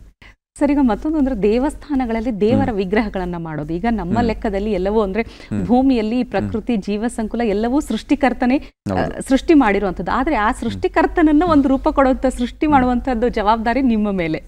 ಇದು ಹೇಗೆ ಸಾಧ್ಯ ಆಗುತ್ತೆ ಅಂತ, ಒಂದು ದೇವಸ್ಥಾನದಲ್ಲಿ ಒಂದು ವಿಗ್ರಹ ಅಂತ ಇಟ್ಟಾಗ ಜನ ಅಲ್ಲಿ ಬಂದು ಪೂಜಿಸ್ತಾರೆ ಅಂತ ಅಂದಾಗ ಬಹಳಷ್ಟು ಅಂದ್ರೆ ಜವಾಬ್ದಾರಿ, ದೊಡ್ಡ ಜವಾಬ್ದಾರಿ. ಅದು ಹೇಗಾಗುತ್ತೆ? ಆ ಜವಾಬ್ದಾರಿಗೆ ನಾವು ಅದೇ ಹೇಳನಲ್ಲ, ನಮ್ಮ ಒಂದು ವಿಶ್ವಕರ್ಮ ಜನಾಂಗದಲ್ಲಿ ಈ ಒಂದು ಕೆಲಸವನ್ನ ಶತಮಾನಗಟ್ಟಲೆಯಿಂದ ಮಾಡ್ಕೊಂಡ್ ಬರ್ತಾ ಇದ್ದಾರೆ. ಅದೇ ಕಮ್ಯುನಿಟಿಲಿ ಹುಟ್ಟಿದ ನಾನುವೇ ನನ್ನ ಪುಣ್ಯ. ಜೊತೆಗೆ ಗುರುಗಳಾಗಿ ತಂದೆ ತಾತ ಹೇಗಿರಬೇಕು, ಶಿಲ್ಪಶಾಸ್ತ್ರ ಅಂದ್ರೆ ಏನು, ಅಪ್ಲೈಡ್ ಸೈನ್ಸ್ ಅಂತ ನಿಮ್ಗೆ ಆಗ್ಲೇ ಹೇಳಿದೆ, ಅದು ಏನು ಹೇಳುತ್ತೆ, ತಾಳಮಾನ ಏನು, ಸೊ ಹಳತೆಯಲ್ಲಿ ದೇವರಿದ್ದಾರೆ ಅಂತ ತಿಳಿಸ್ಕೊಟ್ಟಿದ್ದಾರೆ. ವಿಷಯ ಗೊತ್ತಿಲ್ದಿರೋದನ್ನ ಓದಿ ತಿಳ್ಕೊಳ್ಳೋ ಶಕ್ತಿ ಬೆಳೆಸ್ಕೊಂಡಿದ್ದೀನಿ. ನಮ್ಮ ಪೂರ್ವಜರು ಬಹಳಷ್ಟು ವಿಷಯಗಳನ್ನ ತಿಳ್ಕೊಂಡೆಲ್ಲ ಮಾಡಿದ್ದಾರೆ. ಶಿಲ್ಪ ನಿರ್ಮಾಣ ಸಮಯ ಹೇಗಿರಬೇಕು, ಆಮೇಲೆ ಪ್ರತಿಷ್ಠಾಪನಾ ವಿಧಿವಿಧಾನಗಳೇನು, ಹೇಗೆ ಒಂದು ಕಲ್ಲು ವಿಗ್ರಹ ಆಗಿ ಮಾರ್ಪಾಡಾಗುತ್ತೆ, ಅದಕ್ಕೆ ಶಿಲ್ಪಶಾಸ್ತ್ರ ಇರ್ಬೋದು, ನಮ್ಮ ವೇದ, ಉಪನಿಷತ್ಗಳು, ಆಗಮಶಾಸ್ತ್ರ ಎಲ್ಲವೂ ಸೇರಿ, ಪ್ರತಿಷ್ಠಾಪನಾ ವಿಧಿವಿಧಾನಗಳು ಸೇರಿ ಎಲ್ಲ ಸೇರಿ ಅದು ಮೂರ್ತಿಯಾಗಿ ನಮಗೆ ದೇವರಾಗಿ ಒಂದು ಪ್ರಾಣ ಪ್ರತಿಷ್ಠಾಪನೆ ಆದಮೇಲೆ, ಆ ಪ್ರಾಣ ಪ್ರತಿಷ್ಠಾಪನೆ ಆಗೋ ತನಕ ಅದನ್ನು ಕಲ್ಲು ಅಂತಲೇ ಹೇಳ್ತೀವಿ ಅದನ್ನು ನಾವು. ಸೊ ಆ ಪ್ರೋಸೆಸ್ ಇದೆಯಲ್ಲ, ಅದು ನಮ್ಮ ಪೂರ್ವಜರು ನಮಗೆ ನೀಡಿರೋಂಥ ದೊಡ್ಡ ಆಸ್ತಿ. ಅದನ್ನು ಆದಷ್ಟು ತಿಳ್ಕೊಂಡು ಮಾಡೋವಂಥ ಕೆಲಸ ಮಾಡ್ತಾ ಇದ್ದೀನಿ. ಓಕೆ. ಮತ್ತಮೇಲೆ ನೀವು ಅವಾಗಲೇ ಮಾತಾಡ್ತಾನೆ ನೇತಾಜಿಯವ್ರ ಬಗ್ಗೆ ಹೇಳಿದ್ರಲ್ಲ ಶ್ವೇತಾ, ಅಂದರೆ ಆ ವಿಷಯ ಕೇಳಿದಾಗ ಸರ್, ಒಂದು again it's a proud moment. ಅಂದರೆ India gate of India, gateway of India ಅದರಲ್ಲ, ಅದರ ಹತ್ರ ಇರುವಂಥ ಆ ಒಂದು ಅದ್ಭುತವಾದಂಥ ಏನು ಪ್ರತಿಮೆ ಇದೆ, ಅದನ್ನು ನಾವು ಇನ್ನೊಂದು ಕಡೆಗೆ ಒಂದು ಫೋಟೋದಲ್ಲಿ ನೋಡಿದ್ರೆ ಪ್ರಧಾನಮಂತ್ರಿಗಳಾದಂಥ ಮೋದಿಯವರ ಕೈಯಲ್ಲಿ ಒಂದು ಪುಟಾಣಿದಿದೆ. ಅಂದ್ರೆ ಒಂದು ದೊಡ್ಡ ವಿಗ್ರಹವನ್ನ ಮಾಡಬೇಕಾದ್ರೆ ಅದಕ್ಕೆ ಬೇಕಾದಂಥ ಪ್ಲಾನಿಂಗು, ಆದ್ರೆ ಅದರದ್ದೇ ತದ್ರೂಪು ಒಂದು ಸಣ್ಣ ಸೈಜ್ ಮಾಡಬೇಕಾದ್ರೆ ಅದರಲ್ಲಿರೋ ಸೆನ್ಸಿಟಿವಿಟಿ ಇದೆಯಲ್ಲ, ಸೂಕ್ಷ್ಮವಾಗಿ ಮಾಡುವಂಥದ್ದು, I think it's a very big challenge. ಇದು ಹೇಗೆ ಸರ್? ನೋಡಿ, ಪ್ರತಿಯೊಂದು ಪ್ರಾಜೆಕ್ಟು ನಿಮಗೆ ತುಂಬಾ ಡಿಮ್ಯಾಂಡ್ ಮಾಡುತ್ತೆ. ಅದನ್ನ ನಿಮಗೆ ಬಿಟ್ಟಿದ್ದು ನೋಡಿ. ಅದು ಎರಡು ರೀತಿ ಇದೆ. ನೇತಾಜಿ ಕಾಣ್ತಾ ಇದಾರೆ ಅಂತ ಒಂದು, ನೇತಾಜಿ ತರ ಕಾಣ್ತಾ ಇದಾರೆ ಅಂತ ಒಂದು. ಆ ತರ ಅನ್ನೋ ವರ್ಡನ್ನ ತೆಗಿಬೇಕು ನಾವು ಕಲಾವಿದನಾಗಿ. ಆಮೇಲೆ ಕೆಲವೊಂದು ಫಾರ್ಮುಲಾಸ್ಗಳು ನಾವು ಮಾಡ್ತಾ ಮಾಡ್ತಾ ತಿಳಿಯುವಂಥದ್ದು. ನನಗೆ ತಿಳಿದಿರೋಂಥದ್ದು, ಸಣ್ಣ ವಿಗ್ರಹದಲ್ಲಿ ಸಣ್ಣ ವಿಗ್ರಹ, ದೊಡ್ಡ ತಪ್ಪುವೆ ಸಣ್ಣದಾಗಿ ಕಾಣುತ್ತೆ. ದೊಡ್ಡ ವಿಗ್ರಹದಲ್ಲಿ ಸಣ್ಣ ತಪ್ಪುವೆ ದೊಡ್ಡದಾಗಿ ಕಾಣುತ್ತೆ. ಈ ಒಂದು ಯಾವಾಗಲೂ ಕಲಾವಿದ್ರು ನಾವು ನೆನ್ಪಿಟ್ಕೊಂಡಿರ್ಬೇಕು, ಎಸ್ಪೆಷಲಿ ಶಿಲ್ಪ ಕಲಾವಿದರು. ಸೊ ನೋಡಿ, ನೀವು ಸಣ್ಣದು ಮಾಡಿದಾಗ ಎಷ್ಟೊಂದು ತಪ್ಪಿದ್ರು ಅದು ಗೊತ್ತಾಗಲ್ಲ, ಅದು ಹಾಗೆ ಮರೆಮಾಚೋಟೋಗುತ್ತೆ. ಬಟ್ ದೊಡ್ಡದ್ರಲ್ಲಿ ಸಣ್ಣ ತಪ್ಪು ದೊಡ್ಡದಾಗಿ ಕಾಣುತ್ತೆ. ಆಗ ನೀವು ಬಹಳಷ್ಟು ಗಮನ ಇಟ್ಕೊಂಡು ಮಾಡಬೇಕಾಗತ್ತೆ. ಕೆಲವೊಮ್ಮೆ ರೇಷಿಯೋಸ್ ಇರಬೇಕು, ಕೆಲವೊಮ್ಮೆ ಸೆಂಟರ್ ಆಫ್ ಗ್ರಾವಿಟಿ ಇರಬೇಕು, ಬಾಡಿ ಲ್ಯಾಂಗ್ವೇಜ್ ಇರಬೇಕು, ಪೋಸ್ಚರ್ ಗೆಸ್ಚರ್ ಬಗ್ಗೆ ಗೊತ್ತಿರಬೇಕು. ಎಕ್ಸಾಂಪಲ್ ತಗೋತಾರೆ, ನೇತಾಜಿ ಸುಭಾಷ್ ಚಂದ್ರ ಬೋಸ್ ಅವರ ಬಟ್ಟೆಗಳ ಬಗ್ಗೆ ಮಾಹಿತಿ ಇರಬೇಕು. ಆ ಬಟ್ಟೆ ಅವ್ರು ಐರನ್ ಮಾಡ್ತಿದ್ರಾ ಇಲ್ವಾ, ಅಥವಾ ಯಾವ ರೀತಿ ಬಟ್ಟೆಗಳು, ಅವ್ರ ಗಂಬೂಟ್ ಏನು ಸೈಜ್ ಇರುತ್ತೆ, ಆ ಟೋಪಿಯ ವಿನ್ಯಾಸ ಹೇಗೆ, ಯಾವ ಟೋಪಿನ ತರಿಸ್ಕೊಬೇಕು ನಾವು, ಆ ಬ್ಯಾಡ್ಜಸ್ಗಳೇನು. ಸೊ ಇವೆಲ್ಲ ತಿಳ್ಕೊಂಡು ಮಾಡಿದ್ರೇನೆ ಅದು ನೀವು ನೋಡಿದಾಗ ನಿಮ್ಗೆ ಏನು ಅನ್ಸುತ್ತೆ, ಅಪ್ಪ ನಿಜವಾಗ್ಲೂ ನೇತಾಜಿ ಸುಭಾಷ್ ಚಂದ್ರ ಬೋಸ್ ಇದ್ದಂಗಿದ್ದಾರೆ ಅಂತ. ಬಟ್ ಇದರಿಂದ ಇಷ್ಟು ಹೋಮ್ವರ್ಕ್ ಮಾಡಲೇಬೇಕು ಒಬ್ಬ ಕಲಾವಿದ. ಅದು ಕೆಲವೊಮ್ಮೆ ನಾವು ಟೈಲರ್ ಆಗಬೇಕಾಗತ್ತೆ, ಕೆಲವೊಮ್ಮೆ ನಾವು ಬೂಟ್ ಹೊಲಿಯೋರು ಆಗಬೇಕಾಗತ್ತೆ, ಕೆಲವೊಮ್ಮೆ ನಾವೇಂತೀವಿ ಡಾಕ್ಟರ್ಸ್ ಆಗಬೇಕಾಗತ್ತೆ, ಅನಾಟಮಿ ಬಗ್ಗೆ ತಿಳ್ಕೊಂಡಿರ್ಬೇಕಾಗತ್ತೆ. ಸೊ ಎಲ್ಲದಕ್ಕೂ ಒಂದು ರಿಲೇಷನ್ ಇದೆ ನೋಡಿ. ಹಣೆಗೂ ಮತ್ತೆ ಮೂಗು ಒಂದು ರಿಲೇಷನ್ ಇರುತ್ತೆ, ಗಡ್ಡಕ್ಕೂ ಮತ್ತೆ ಕಾಲರ್ ಬೋನ್ಗೂ ಒಂದು ರಿಲೇಷನ್ ಇರುತ್ತೆ, ಕಾಲರ್ ಬೋನಿಂದ ಸೊಂಟಕ್ಕೆ, ಮಂಡಿ ಮತ್ತೆ ಹಿಮ್ಡಿ. ಆ ಒಂದು ರಿಲೇಷನ್ ನಮಗೆ ಬಹಳ ಮುಖ್ಯ ಇರುತ್ತೆ. ಒಂದು ಹೂ ಹೆಣದಾಗೆ ಎಣ್ಕೊಂಡು ಹೋಗ್ಬೋದು. ಪ್ರತಿಯೊಂದು ಅಂಗಗಳ ಬಗ್ಗೆ ನಮಗೆ ಮಾಹಿತಿ ಇರಬೇಕಾಗತ್ತೆ ನೋಡಿ. ಈಗ 30 ಅಡಿ ವಿಗ್ರಹ ಮಾಡಬೇಕಾದ್ರೆ ಕೆಲವೊಮ್ಮೆ ಏನ್ ಮಾಡ್ತೀವಿ, ಸೈಡ್ಗೆ ಬಂದು ಒಂದು ಉಗುರು ಮಾಡ್ತಾ ಇರ್ತೀವಿ ಅನ್ಕೊಂಡು, ಹೆಬ್ಬೆರಳು ಮಾಡ್ತಾ ಇರ್ತೀವಿ. ಆ ಹೆಬ್ಬೆರಳು ಬಗ್ಗೆ ನಮಗೆ ಮಾಹಿತಿ ಗೊತ್ತಿರಬೇಕು. ಅದು ಆ ಒಂದು ಮೂಳೆ ಸೈಜ್ ಏನಿರುತ್ತೆ, ಆ ಗಾತ್ರಕ್ಕೆ ಈ ಮೂಳೆ ಸೈಜ್ ಸರಿ ಇದೆಯಾ ನಾವು ಮಾಡ್ತಾ ಇರೋದು. ಸೊ ಈ ತರ ಬಹಳಷ್ಟು ನಾವು ತಯಾರಿ ಮಾಡ್ಕೊಂಡಿರ್ಬೇಕಾಗತ್ತೆ ನೋಡಿ. ಕೊಟ್ಟು ಕಸ್ಟಮರ್ ಇಷ್ಟೊಂದೆಲ್ಲ ಮಾಡಿ ಅಂತ ಕೇಳಲ್ಲ ಅವರು, ಏನು ಆರ್ಡರ್ ಕೊಡ್ತಾರೆ ಹೊರಟೋಗ್ತಾರೆ. ಬಟ್ ಅದರಲ್ಲಿ ಹುಡುಕೋ ಕೆಲಸ ನಿಮ್ಗೆ ಎಷ್ಟು ಖುಷಿಯಿಂದ ಹುಡುಕ್ತೀರಾ, ಎಷ್ಟು ಶ್ರದ್ಧೆಯಿಂದ ಹುಡುಕ್ತೀರಾ, ನೀವು ಏನು ತೋರಿಸ್ಲಿಕ್ಕೆ ಬಯಸ್ತೀರಾ, ನಿಮ್ಮ ತಾಳ್ಮೆ, ನಿಮ್ಮ ಪರಿಶ್ರಮ, ಅದರೆಲ್ಲರ ಪ್ರತಿಫಲವಾಗಿ ಕೊನೆಗೆ ನಿಮಗೆ ಮೂರ್ತಿ ನಿರ್ಮಾಣ ಆಗುತ್ತೆ. ಒಂದು ದೇವರ ವಿಗ್ರಹಗಳನ್ನ ತಯಾರಿಸೋದಕ್ಕೂ ಸಾಧಕರ ಪ್ರತಿಮೆಗಳನ್ನ ತಯಾರಿಸೋದಕ್ಕೂ ವ್ಯತ್ಯಾಸ ಅಂದ್ರೆ, ಈಗ ಬಹಳಷ್ಟು ಜನರು ಎಲ್ಲ ನೋಡಿರ್ತಾರೆ. ಈಗ ಅಂಬೇಡ್ಕರ್ ಅವರನ್ನಾಗಿರ್ಬೋದು, ವಿಶ್ವೇಶ್ವರಯ್ಯ ಅವರಾಗಿರ್ಬೋದು, ಸಿದ್ಧಗಂಗಾ ಮಠದ ಶಿವಕುಮಾರ ಸ್ವಾಮಿಗಳಾಗಿರ್ಬೋದು, ಅವರು ಬದುಕಿದ ರೀತಿಯನ್ನ ನೋಡಿರ್ತಾರೆ. ಅದೆಲ್ಲವೂ ಕೂಡ ಅಂದ್ರೆ ತಮಗೆ ಸಿಕ್ಕಂತ ಅವಕಾಶಗಳು, ಅಂದ್ರೆ ಆ ಪ್ರತಿಮೆಗಳನ್ನ ಸಿದ್ಧಗೊಳಿಸಬೇಕು ಅಂತ ಬಂದಾಗ ಬಹುಶಃ ನೀವು ಅವರ ಬದುಕನ್ನು ಓದ್ಕೊಂಡು, ಅಂದ್ರೆ ಅವರು ಈ ರೀತಿ ಬದುಕಿದ ಅದೆಲ್ಲವೂ ಪ್ರಭಾವ ಬೀರಿರುತ್ತಾ ಅಂತ ಒಂದು ನೋಡಿ. ದೇವರ ವಿಗ್ರಹದಲ್ಲಿ ಅದು ಸುಂದರವಾಗಿ ದೈವ ಕಳೆ ಬಂದ್ರೆ ಮುಗಿತು ನಮ್ಮ ಕೆಲಸ. ಬಟ್ ನೈಜ ಕಲೆ ಇದು ಟೋಟಲಿ ಡಿಫ್ರೆಂಟ್ ಬಾಲ್ ಗೇಮ್ ಅಂತಾನೆ ಹೇಳ್ತೀವಿ. ಅದಕ್ಕೆ ಇದಕ್ಕೂ ಬಹಳ ಸಂಬಂಧನೇ ಇಲ್ಲ. ಇದಕ್ಕೆ ಸಪರೇಟ್ ಆಗಿ ನೀವು ಹೋಮ್ವರ್ಕ್ ಮಾಡಲೇಬೇಕು. ನೀವು ಹೇಳಿದಾಗೆ ಯಾವ್ದಾದ್ರು ಮಹಾಪುರುಷರದು ಮಾಡಬೇಕಾದ್ರೆ ಅವರ ಜೀವನ ಕಥೆಗಳನ್ನ ನಾನು ಕಂಪಲ್ಸರಿ ಓದ್ತೀನಿ. ಡಾಕ್ಟರ್ BR ಅಂಬೇಡ್ಕರ್ ಅವ್ರದಂದ್ರೆ ಅವ್ರ ಬಗ್ಗೆ ಓದ್ತು ತಿಳ್ಕೊಂಡೇ ಮಾಡ್ತೀನಿ. ರಾಮಕೃಷ್ಣ ಪರಮಹಂಸರದ್ದು ಅಂದ್ರೆ ನಾನು ರಾಮಕೃಷ್ಣ ಆಶ್ರಮಕ್ಕೆ ಹೋಗಿ ಅವ್ರ ಬಗ್ಗೆ ತಿಳ್ಕೊಂಡು, ಡೌಟ್ ಬಂದ್ರೆ ನಿಲ್ಲಿಸಿ ನಾನು ಅವ್ರ ಜೊತೆ ಸ್ವಾಮೀಜಿಯವ್ರನ್ನ ಭೇಟಿ ಮಾಡಿ ಮಾಡ್ತೀನಿ. ಯಾವುದೇ ವಿಷಯನ ನೋಡಿ, ಸಿದ್ಧಗಂಗಾ ಸ್ವಾಮೀಜಿ ಅವ್ರದ್ದು ಒಂದು ಮೂರ್ತಿ ನಿರ್ಮಾಣ ಮಾಡ್ಬೇಕಾಗಿರುತ್ತೆ. ಅವ್ರು ಫೋಟೋಸ್ ಕೊಡ್ತಾರೆ. ನನ್ಗಂದಿಲ್ಲ, ನಾನು ಫೋಟೋಸ್ ಎಲ್ಲ ನಾನು ಸ್ವಾಮೀಜಿಯವ್ರನ್ನ ಎದುರಿಗೆ ನೋಡ್ಬೇಕು. ಅವ್ರನ್ನ ಎದುರಿಗೋಗಿ ನೋಡ್ತೀನಿ, ಅವ್ರನ್ನ ಸ್ವಲ್ಪ ಹೊತ್ತು ದೂರದಲ್ಲಿ ಕೂತ್ಕೊಂಡು ಅಬ್ಸರ್ವ್ ಮಾಡ್ತೀನಿ, ಅವ್ರ ಪೇಟದ ಬಗ್ಗೆ ಫೋಟೋಸ್ಗಳು ತಗೊತೀನಿ. ಅವ್ರು ಬದುಕಿದಾಗ್ಲೇನೆ ಅವರ ಮೂರ್ತಿನ, ಅವರ ಕಲ್ಲಿನ ವಿಗ್ರಹ ಅವರೇ ಪ್ರತಿಷ್ಠಾಪನೆ ಮಾಡ್ತಾರೆ. ಇದೊಂದು ದೊಡ್ಡ ಅವಕಾಶ ನನಗೆ ಸಿಗುತ್ತೆ. ನಾನು ಸುಮಾರು 9ನೇ ಕ್ಲಾಸ್ನಲ್ಲಿ ಯಾವ್ದೋ ನ್ಯೂಸ್ ಪೇಪರ್ ನೋಡ್ಕೊಂಡು ಅವತ್ತೊಂದು ಡ್ರಾಯಿಂಗ್ ಬರ್ತಿದ್ದೆ ಸ್ವಾಮೀಜಿ ಅವ್ರದ್ದು. ಸೊ ನೋಡಿ, ಅವ್ರ ವಿಗ್ರಹ ಮಾಡುವಂತ ಒಂದು ಅವಕಾಶ ಸಿಗುತ್ತೆ. ಆ ವಿಗ್ರಹ ಮಾಡಿ ನಾವು, ಅವರು ಕಸ್ಟಮರ್ ಆಸೆ ಪಡ್ತಾರೆ ಅದು ಕಲರ್ ಮಾಡೋಣ ಅದೇ ರೀತಿ ಅಂತ. ಆ ಕಲರ್ ಮಾಡಿ ನಾವು ನಮ್ಮ ಮನೆ ಮುಂದೆ ಇಟ್ಟಿರ್ತೀವಿ. ನಮ್ಮ ಮನೆ ಸ್ವಲ್ಪ ಮೇನ್ ರೋಡಲ್ಲಿದೆ. ಆಗ ಎಷ್ಟೊಂದು ಜನ ಬಸ್ಸಿಂದ ಇಳಿದೀವಿ, ಜನ ಬಂದ್ಬಿಡ್ತಾರೆ, ಸ್ವಾಮೀಜಿ ಬಂದು ಕೂತಿದಾರೆ ಇಲ್ಲಿ ಅಂತ. ಸೊ ನಾವು ಅಷ್ಟು ಡೀಪ್ ಆಗಿ ಅದ್ರ ಬಗ್ಗೆ ಅಧ್ಯಯನ ಮಾಡಿದಾಗ ಜನಕ್ಕೆ ಅದು ತಲುಪುತ್ತೆ. ನಾನು ನೋಡಿ, ನಾನು ಅಷ್ಟೊಂದು ಹೋಮ್ವರ್ಕ್ ಮಾಡಿ ಅದು ವ್ಯರ್ಥ ಆಗ್ಲಿಲ್ಲ. ಆ ಜೀವಂತಿಕೆ ಜನಕ್ಕೆಲ್ಲೋ ಕಾಣ್ತು. ಆ ಒಂದು ಖುಷಿ ನನಗೆ ಬಹಳ ಇಷ್ಟ. ಅದಕ್ಕೋಸ್ಕರ ಎಷ್ಟು ಬೇಕಾದ್ರೂ ಹೋಮ್ವರ್ಕ್ ಮಾಡ್ತೀನಿ, ಎಷ್ಟು ಬೇಕಾದ್ರೂ ಕಷ್ಟಪಡ್ತೀನಿ.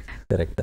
ಸೊ ನಿಮ್ಮ ಬಾಲ್ಯದ ದಿನಗಳಲ್ಲಿ ಒಂದಷ್ಟು ನಿಮಗೆ ಪ್ರಾಣಿ ಪಕ್ಷಿಗಳ ಪ್ರೀತಿ ಸಿಕ್ಕಾಪಟ್ಟೆ, ಅಂಡ್ ಇನ್ನೊಂದ್ ಕಡೆ ಸ್ಪೋರ್ಟ್ಸ್, ಪ್ರಾಣಿಗಳ ಬಗ್ಗೆ ಬಹಳ ಇಷ್ಟ.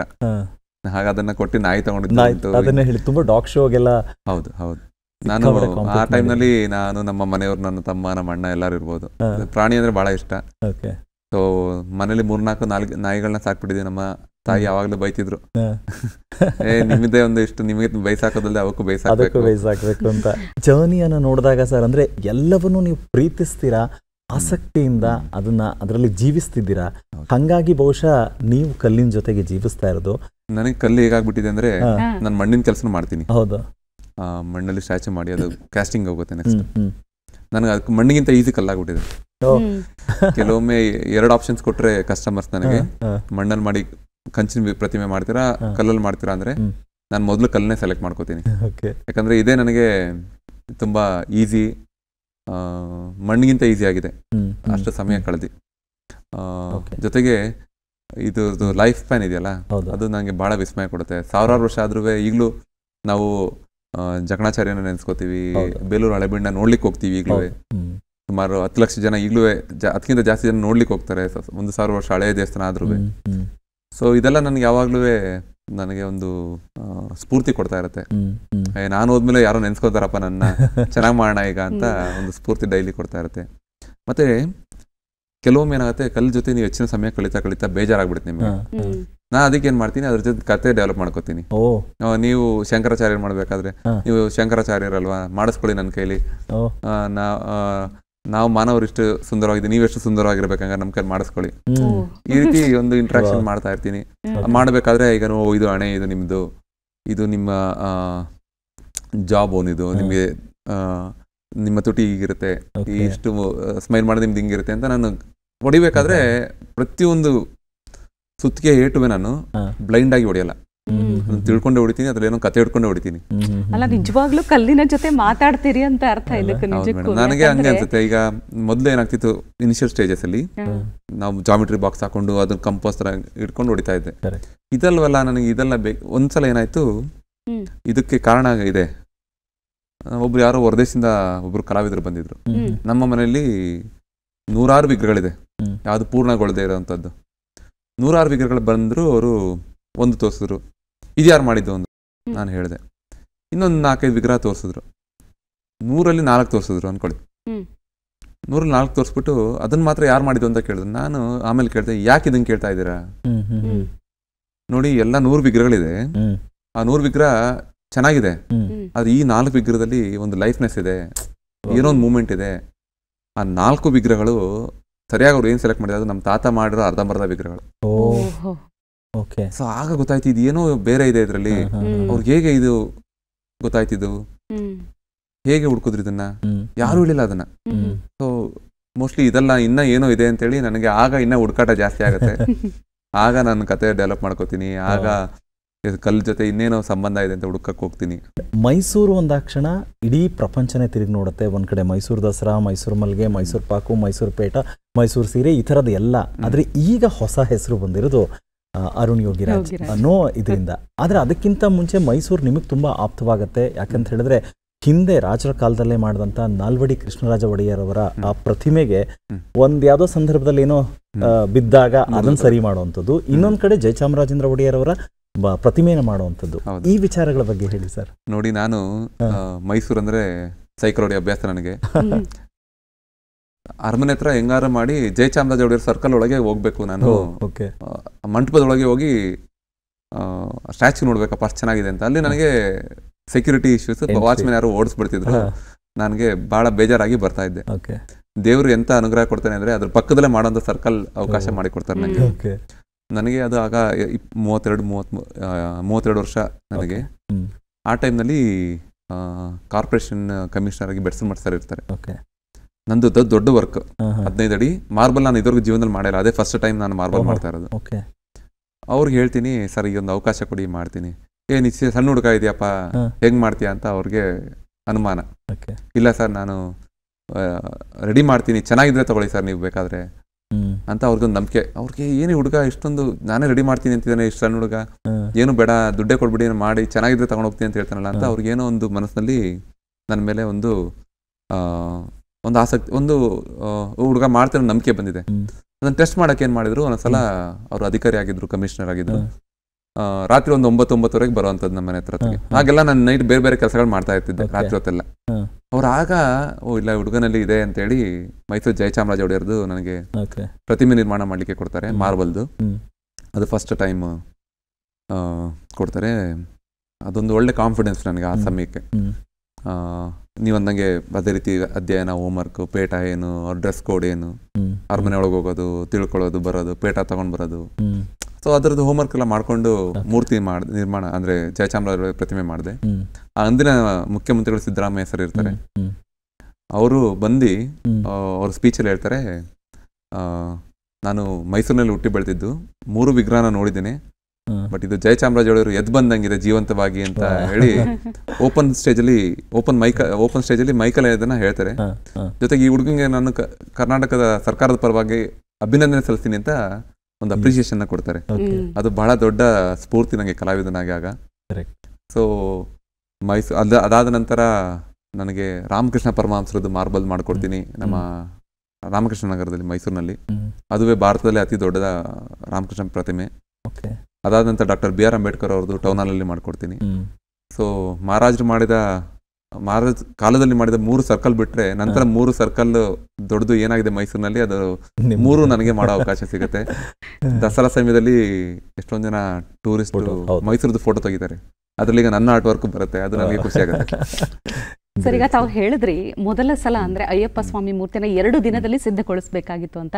ಇನ್ನು ಎಷ್ಟೋ ವಿಗ್ರಹಗಳು ತಿಂಗಳಗಟ್ಟಲೆ ಪರಿಶ್ರಮ ಪಡಬೇಕಾಗುತ್ತೆ. ಇದೆಲ್ಲದರ ಮಧ್ಯ ಮೈಸೂರಲ್ಲಿ ಕಶ್ಯಪ ಶಿಲ್ಪಕಲಾ ನಿಕೇತನ ಅನ್ನುವಂತಹ ತರಬೇತಿ ಕೇಂದ್ರ, ಅಲ್ಲೂ ಕೂಡ ಅಂದ್ರೆ ವರ್ಷಕ್ಕೆ 5 ಜನ ವಿದ್ಯಾರ್ಥಿಗಳನ್ನ ಮಾತ್ರ ಅಲ್ಲಿ ಆಯ್ಕೆ ಮಾಡ್ಕೊಂಡು ತರಬೇತಿ ಕೊಡ್ತೀರಿ ಅಂತ ಎಲ್ಲ ಓದ್ದೆ ನಾನು.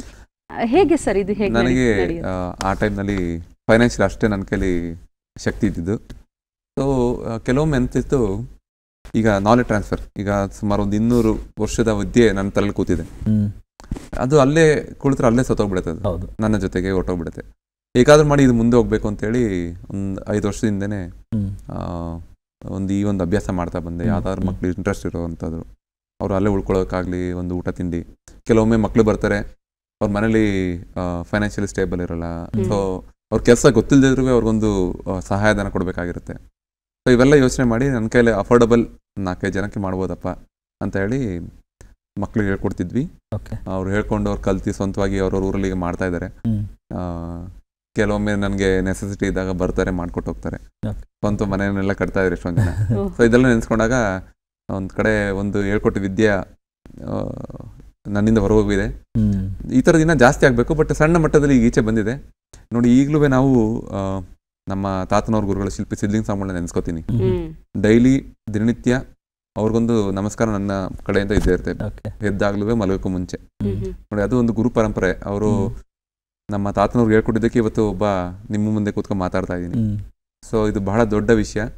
ಸರ್, ಈಗ ನೀವು ನಿಮ್ಮ ತಂದೆ ತಾಯಿಗೆ ಕುಟುಂಬಕ್ಕೆ ನಮಸ್ಕಾರ ಹೇಳಿದ್ರಿ, ಅವ್ರ ಗುರುಗಳಿಗೆ ನಮಸ್ಕಾರ ಹೇಳ್ತಿದ್ದೀರಾ, ನಾನು ಯಾವತ್ತೂ ಮರೆಯಲ್ಲ ಅಂತ. ಆದರೆ ಇನ್ನೊಂದೇನಂತ ಹೇಳಿದ್ರೆ, ಇಡೀ ಎಲ್ಲ ಕರ್ನಾಟಕದವರು ಅಥವಾ ದೇಶದವರು ಪ್ರಪಂಚದವರು ಎಲ್ಲರೂ ನಮಸ್ಕಾರ ಇನ್ನೊಬ್ರಿಗೆ ಹೇಳಬೇಕಾಗಿರೋದು ಅಂದರೆ ನಿಮ್ಮ ಧರ್ಮಪತ್ನಿಗೆ. ಹೌದು. ಬಿಕಾಸ್ ಏನಂದ್ರೆ ನೀವು ಸುತ್ತಮುತ್ತ ಇರೋರು ಎಲ್ಲರನ್ನೂ ಪ್ರೀತಿಸ್ತೀರಾ, ಜೊತೆ ಕಡೆಗೆ ನೋಡಿದ್ರೆ ನಿಮ್ಮ ಕ್ಲಾಸ್ಮೇಟ್ನೂ ಪ್ರೀತಿ ಮಾಡ್ಬಿಡ್ತೀರಾ. ಹೇಳಿ ಸರ್, ಆ ಕತೆ ಹೇಳಿ ಸರ್. ನೋಡಿ, ಅವರು ಇದೇ ನಮ್ಮ ವುಡ್ ವರ್ಕ್ ಮಾಡ್ತಿದ್ರು ಆ ಕಾಲದಲ್ಲಿ. ಓಕೆ. ಹೇಳಬೇಕು ಅಂದರೆ ತುಂಬ ಸಪೋರ್ಟಿವ್. ಕೆಲವೊಮ್ಮೆ ನಾನು ಎಷ್ಟೊಂದು ವಿಷಯ ಮಾತಾಡೋಕ್ಕಾಗಲ್ಲ, ಆ ವಿಷಯದಲ್ಲಿ ಅವರು ಲೀಡ್ ಮಾಡಿ ನನ್ನ ಮೇಲ್ಸ್ಗಳ ರಿಪ್ಲೈ ಇರ್ಬೋದು ನೋಡಿ. ನಾವು ಕೆಲವೊಮ್ಮೆ ಒಂದು ತಮಾಷೆ ಹೇಳಬೇಕು ಅಂದರೆ ನಮ್ಮದು ಸಾಧನೆ, ಅವ್ರದ್ದು ರೋದನೆ. ಸೊ ಅದು ಭಾಳ ಸತ್ಯ. ಯಾಕಂದರೆ ನೋಡಿ, ಈ ಒಂದು ಶಿಲ್ಪದ ಜೊತೆ ಓಡಲಿಕ್ಕೆ ಶುರು ಆದಮೇಲೆ ಕುಟುಂಬದ ಯಾವುದೇ ಜವಾಬ್ದಾರಿನ ನಾನು ತಗೊಂಡಿಲ್ಲ. ಅದಕ್ಕೆ ಅವ್ರಿಗೆ ಈ ಟೈಮಿನಲ್ಲಿ ಕ್ಷಮೆ ಕೇಳ್ತೀನಿ. ನಾನು ಮಕ್ಳು ಯಾವ ಸ್ಕೂಲ್ ಓದ್ತಿದಾರೋ ಅನ್ನೋ ಸಲ ಗೊತ್ತಾಗಲ್ಲ, ಯಾವ ಕ್ಲಾಸು ಮಗ ನಡೆಯೋದನ್ನು ನೋಡಿಲ್ಲ ನಾನು. ಇದಾಗಲೂ 3 ತಿಂಗಳಾದ್ಮೇಲೆ ನೋಡಿರ್ತೀನಿ. ಸೊ ಇದು ಆ ಟೈಮ್ನಲ್ಲಿ ನಾನು ಅವ್ರ ಜೊತೆ ಇರಬೇಕಾದಂಥ ಸಮಯಗಳಲ್ಲಿ ಅವ್ರ ಜೊತೆ ಇರೋದಿಲ್ಲ. ಅವರು ಸಹ ಈ ಒಂದು ಕೆತ್ತನೆಗೆ ಬೇಕಾದ ಒಂದು ಮನಸ್ಥಿತಿಗೆ ಪೂರ್ವಕವಾಗಿ ಏನೇನು ಬೇಕೋ ಅದನ್ನ ಬಹಳಷ್ಟು ವಿಷಯಗಳನ್ನ ಒಳಗೆ ಇಟ್ಕೊಂಡಿರ್ತಾರೆ. ಹೇಳೋದಿರಲ್ಲ, ಮಕ್ಕಳು ಹುಷಾರಿಲ್ಲದಾಗ ಆ ರೀತಿ ಬಹಳಷ್ಟು ದಿನನಿತ್ಯದ ಎಷ್ಟೋ ಜವಾಬ್ದಾರಿಗಳನ್ನ ನಾನು ಬಿಟ್ಟು ಓಡೋಗ್ಬಿಟ್ಟಿದ್ದೀನಿ. ಮಕ್ಕಳ ಬಗ್ಗೆ ಹೇಳಿ ಸರ್. ಅಂದ್ರೆ ಈ ಒಂದು ಕರಕೌಶಲ್ಯ ಆಸಕ್ತಿ ಆಗಿರ್ಬೋದು, ಯಾವ ವಯಸ್ಸಲ್ಲಿ ಗೊತ್ತಾಗ್ಬೋದು ಮಕ್ಕಳಲ್ಲಿ ತಾವು ಗಮನಿಸಿದ್ದೀರಾ, ಹೇಗೆ? ಇದು ನೋಡಿ, ನಾವು ಹೇಳಿ ಮಾಡುವಂಥದ್ದಲ್ಲ. ನಮಗೆ ಯಾರು, ನನಗೂ ಅಷ್ಟೇ ಯಾರು ಫೋರ್ಸ್ ಮಾಡಿ ನೀ ಕಲಿ ನೀನು ಮಾಡು ಅಂತ ಹೇಳಿಲ್ಲ. ಅದು ನಮ್ಮ ಮನಸ್ಸಿನಲ್ಲೇ ಹುಟ್ಟಬೇಕು. ಸೊ ಒಂದು ನನಗೆ ಗೊತ್ತಿರೋದು, ಮಕ್ಕಳು ಧೂಳು ಕಲ್ ಜೊತೆ ಆಟ ಆಡೋದು ಕಲ್ತ್ರೆ, ಖುಷಿಯಾಗೋದ್ರ ಜೊತೆ ಆಟ ಆಡೋದು ಕಲ್ತ್ರೆ ಮಿಕ್ಕಿದೆಲ್ಲ ಬರ್ತಾ ಹೋಗುತ್ತೆ. ಸೊ ನನ್ಗೆ ಗೊತ್ತಿರಾಗೆ ಮಕ್ಕಳಿಗೆ ಸದ್ಯಕ್ಕೆ ಧೂಳು ಮಣ್ಣಲ್ಲಿ ಆಟ ಆಡ್ತಾ ಇದ್ದಾರೆ. ನಾನು ಸಹ ಅದನ್ನೇ ಮಾಡ್ತಿದ್ದೆ ನನಗೆ ಆ ವಯಸ್ಸಿನಲ್ಲಿ. ಸೊ ಆಟ ಆಡ್ತಾ ಇದ್ದಾರೆ, ಅವ್ರಿಗೊಂದು ದೊಡ್ಡ ಪ್ಲಾಟ್ಫಾರ್ಮ್ ಅಂತೂ ಇದೆ. ಹೇಳ್ಕೊಡೋಕ್ಕೆ ನಾನಿದ್ದೀನಿ, ಇಲ್ಲ ನಾನಿಲ್ಲ, ಅಪ್ಪನ ಜೊತೆ ಕಲಿಯೋದು ಬೇಡ, ಬೇರೆ ಗುರುಗಳನ್ನ ನಾನು ರೆಫರ್ ಮಾಡಿ ಹೇಳಿಸ್ಕೊಡ್ಬೋದು ಅವ್ರಿಗೆ. ಆಸಕ್ತಿ ಇರೋ ಎಲ್ಲ ಮಕ್ಕಳಿಗೆ, ನನ್ನ ಮಕ್ಕಳಂತಲ್ಲ, ಯಾವುದೇ ಮಕ್ಕಳಿಗೂ ಹೇಳ್ಕೊಡ್ಬೇಕು. ಅದು ಎರಡು ರೀತಿ, ಒಂದು ಹಾಬಿಯಾಗಿ ಹೊಂದಿದ್ದಾರೆ, ಇದನ್ನ ಕರಿಯರ್ ಆಗಿ ತಗೊಳ್ಳೋವಂಥವ್ರಿದ್ದಾರೆ. ಆ ಎರಡು ಗ್ರೂಪ್ನ ಹೇಗೆ ನಾನು ನನ್ನ ಒಂದು ವಿದ್ಯೆನ ನಾನು ಹೇಳ್ಬೋದು, ಅದ್ರ ಬಗ್ಗೆ ಯೋಚನೆಗಳು ಮಾಡ್ತಾ ಇದ್ದೀನಿ. ಸೊ ಮಗಳು ಆ ಥರ ಬಂದರೆ ಗ್ಯಾರಂಟಿ ಸಪೋರ್ಟ್ ಮಾಡ್ತೀನಿ.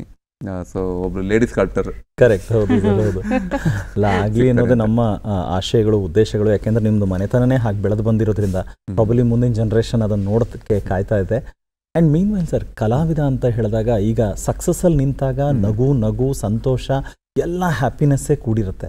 ಆದರೆ ಹಿಂದೆ ಸಾಕಷ್ಟು ಸಂಕಷ್ಟಗಳ ಸರಮಾಲೆನೂ ಕೂಡ ಇರುತ್ತೆ. ಯಾಕಂದ್ರೆ ನಾ ಕೇಳ್ಪಟ್ಟಂಗೆ ಆದಿಶಂಕರಾಚಾರ್ಯರ ವಿಗ್ರಹ ಮಾಡಿದಂಥ ಸಂದರ್ಭದಲ್ಲಿ ಅದನ್ನ ಲೋಕಾರ್ಪಣೆ ಮಾಡೋ ಸಂದರ್ಭದಲ್ಲಿ ನೀವು ಅಲ್ಲಿ ಇರಕ್ಕಾಗ್ಲಿಲ್ಲ.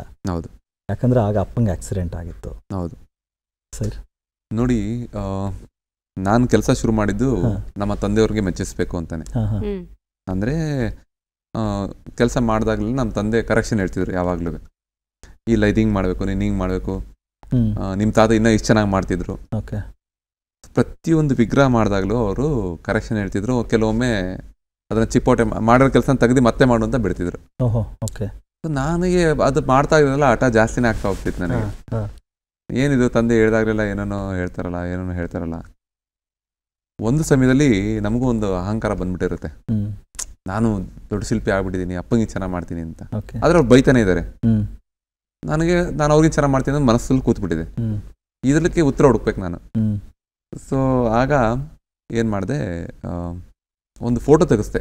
ನಾನು ಏನು ವಿಗ್ರಹ ಮಾಡಿದ್ದೀನಿ ಆ ಒಂದು ಫೋಟೋ ತೆಗೆಸ್ದಾಗ ನಾ ಏನು ಮಾಡಬೇಕು ಅಂದ್ಕೊಂಡಿದ್ದೆ, ನಾ ಏನು ಮಾಡಿದ್ದೀನಿ ಅದು ನೋಡ್ತಾ ಅಜ್ಗಜ ಅಂತ ವ್ಯತ್ಯಾಸ. ನನ್ನ ಕಣ್ಣಿಗೆ ತುಂಬ ಚೆನ್ನಾಗಿ ಕಾಣ್ತಾ ಇದೆ ಅದು, ಆದರೆ ಫೋಟೋ ಚೆನ್ನಾಗಿ ಕಾಣ್ತಾ ಇಲ್ಲ. ಆಗ ಗೊತ್ತಾಯ್ತು ಒಂದು ಸೂಕ್ಷ್ಮ, ಇದು ನಮ್ಮ ಕೃತಿ, ನಮ್ಮ ಮಗು ಇದ್ದಂಗೆ. ನಮ್ಮ ಮಗು ನಮ್ಗೆ ಯಾವಾಗ ಸುಂದರವಾಗಿ ಕಾಣುತ್ತೆ. ಹೌದು. ಸೊ ಅದೇ ನಮ್ಮ ತಂದೆ ಹೇಳ್ತಿದ್ದು. ಅದು ನನಗೆ ಅರ್ಥ ಆಗಿದ್ದು ನಾನೇ ಒಂದು ಟೆಸ್ಟಿಂಗ್ ಮಾಡಿದಾಗ.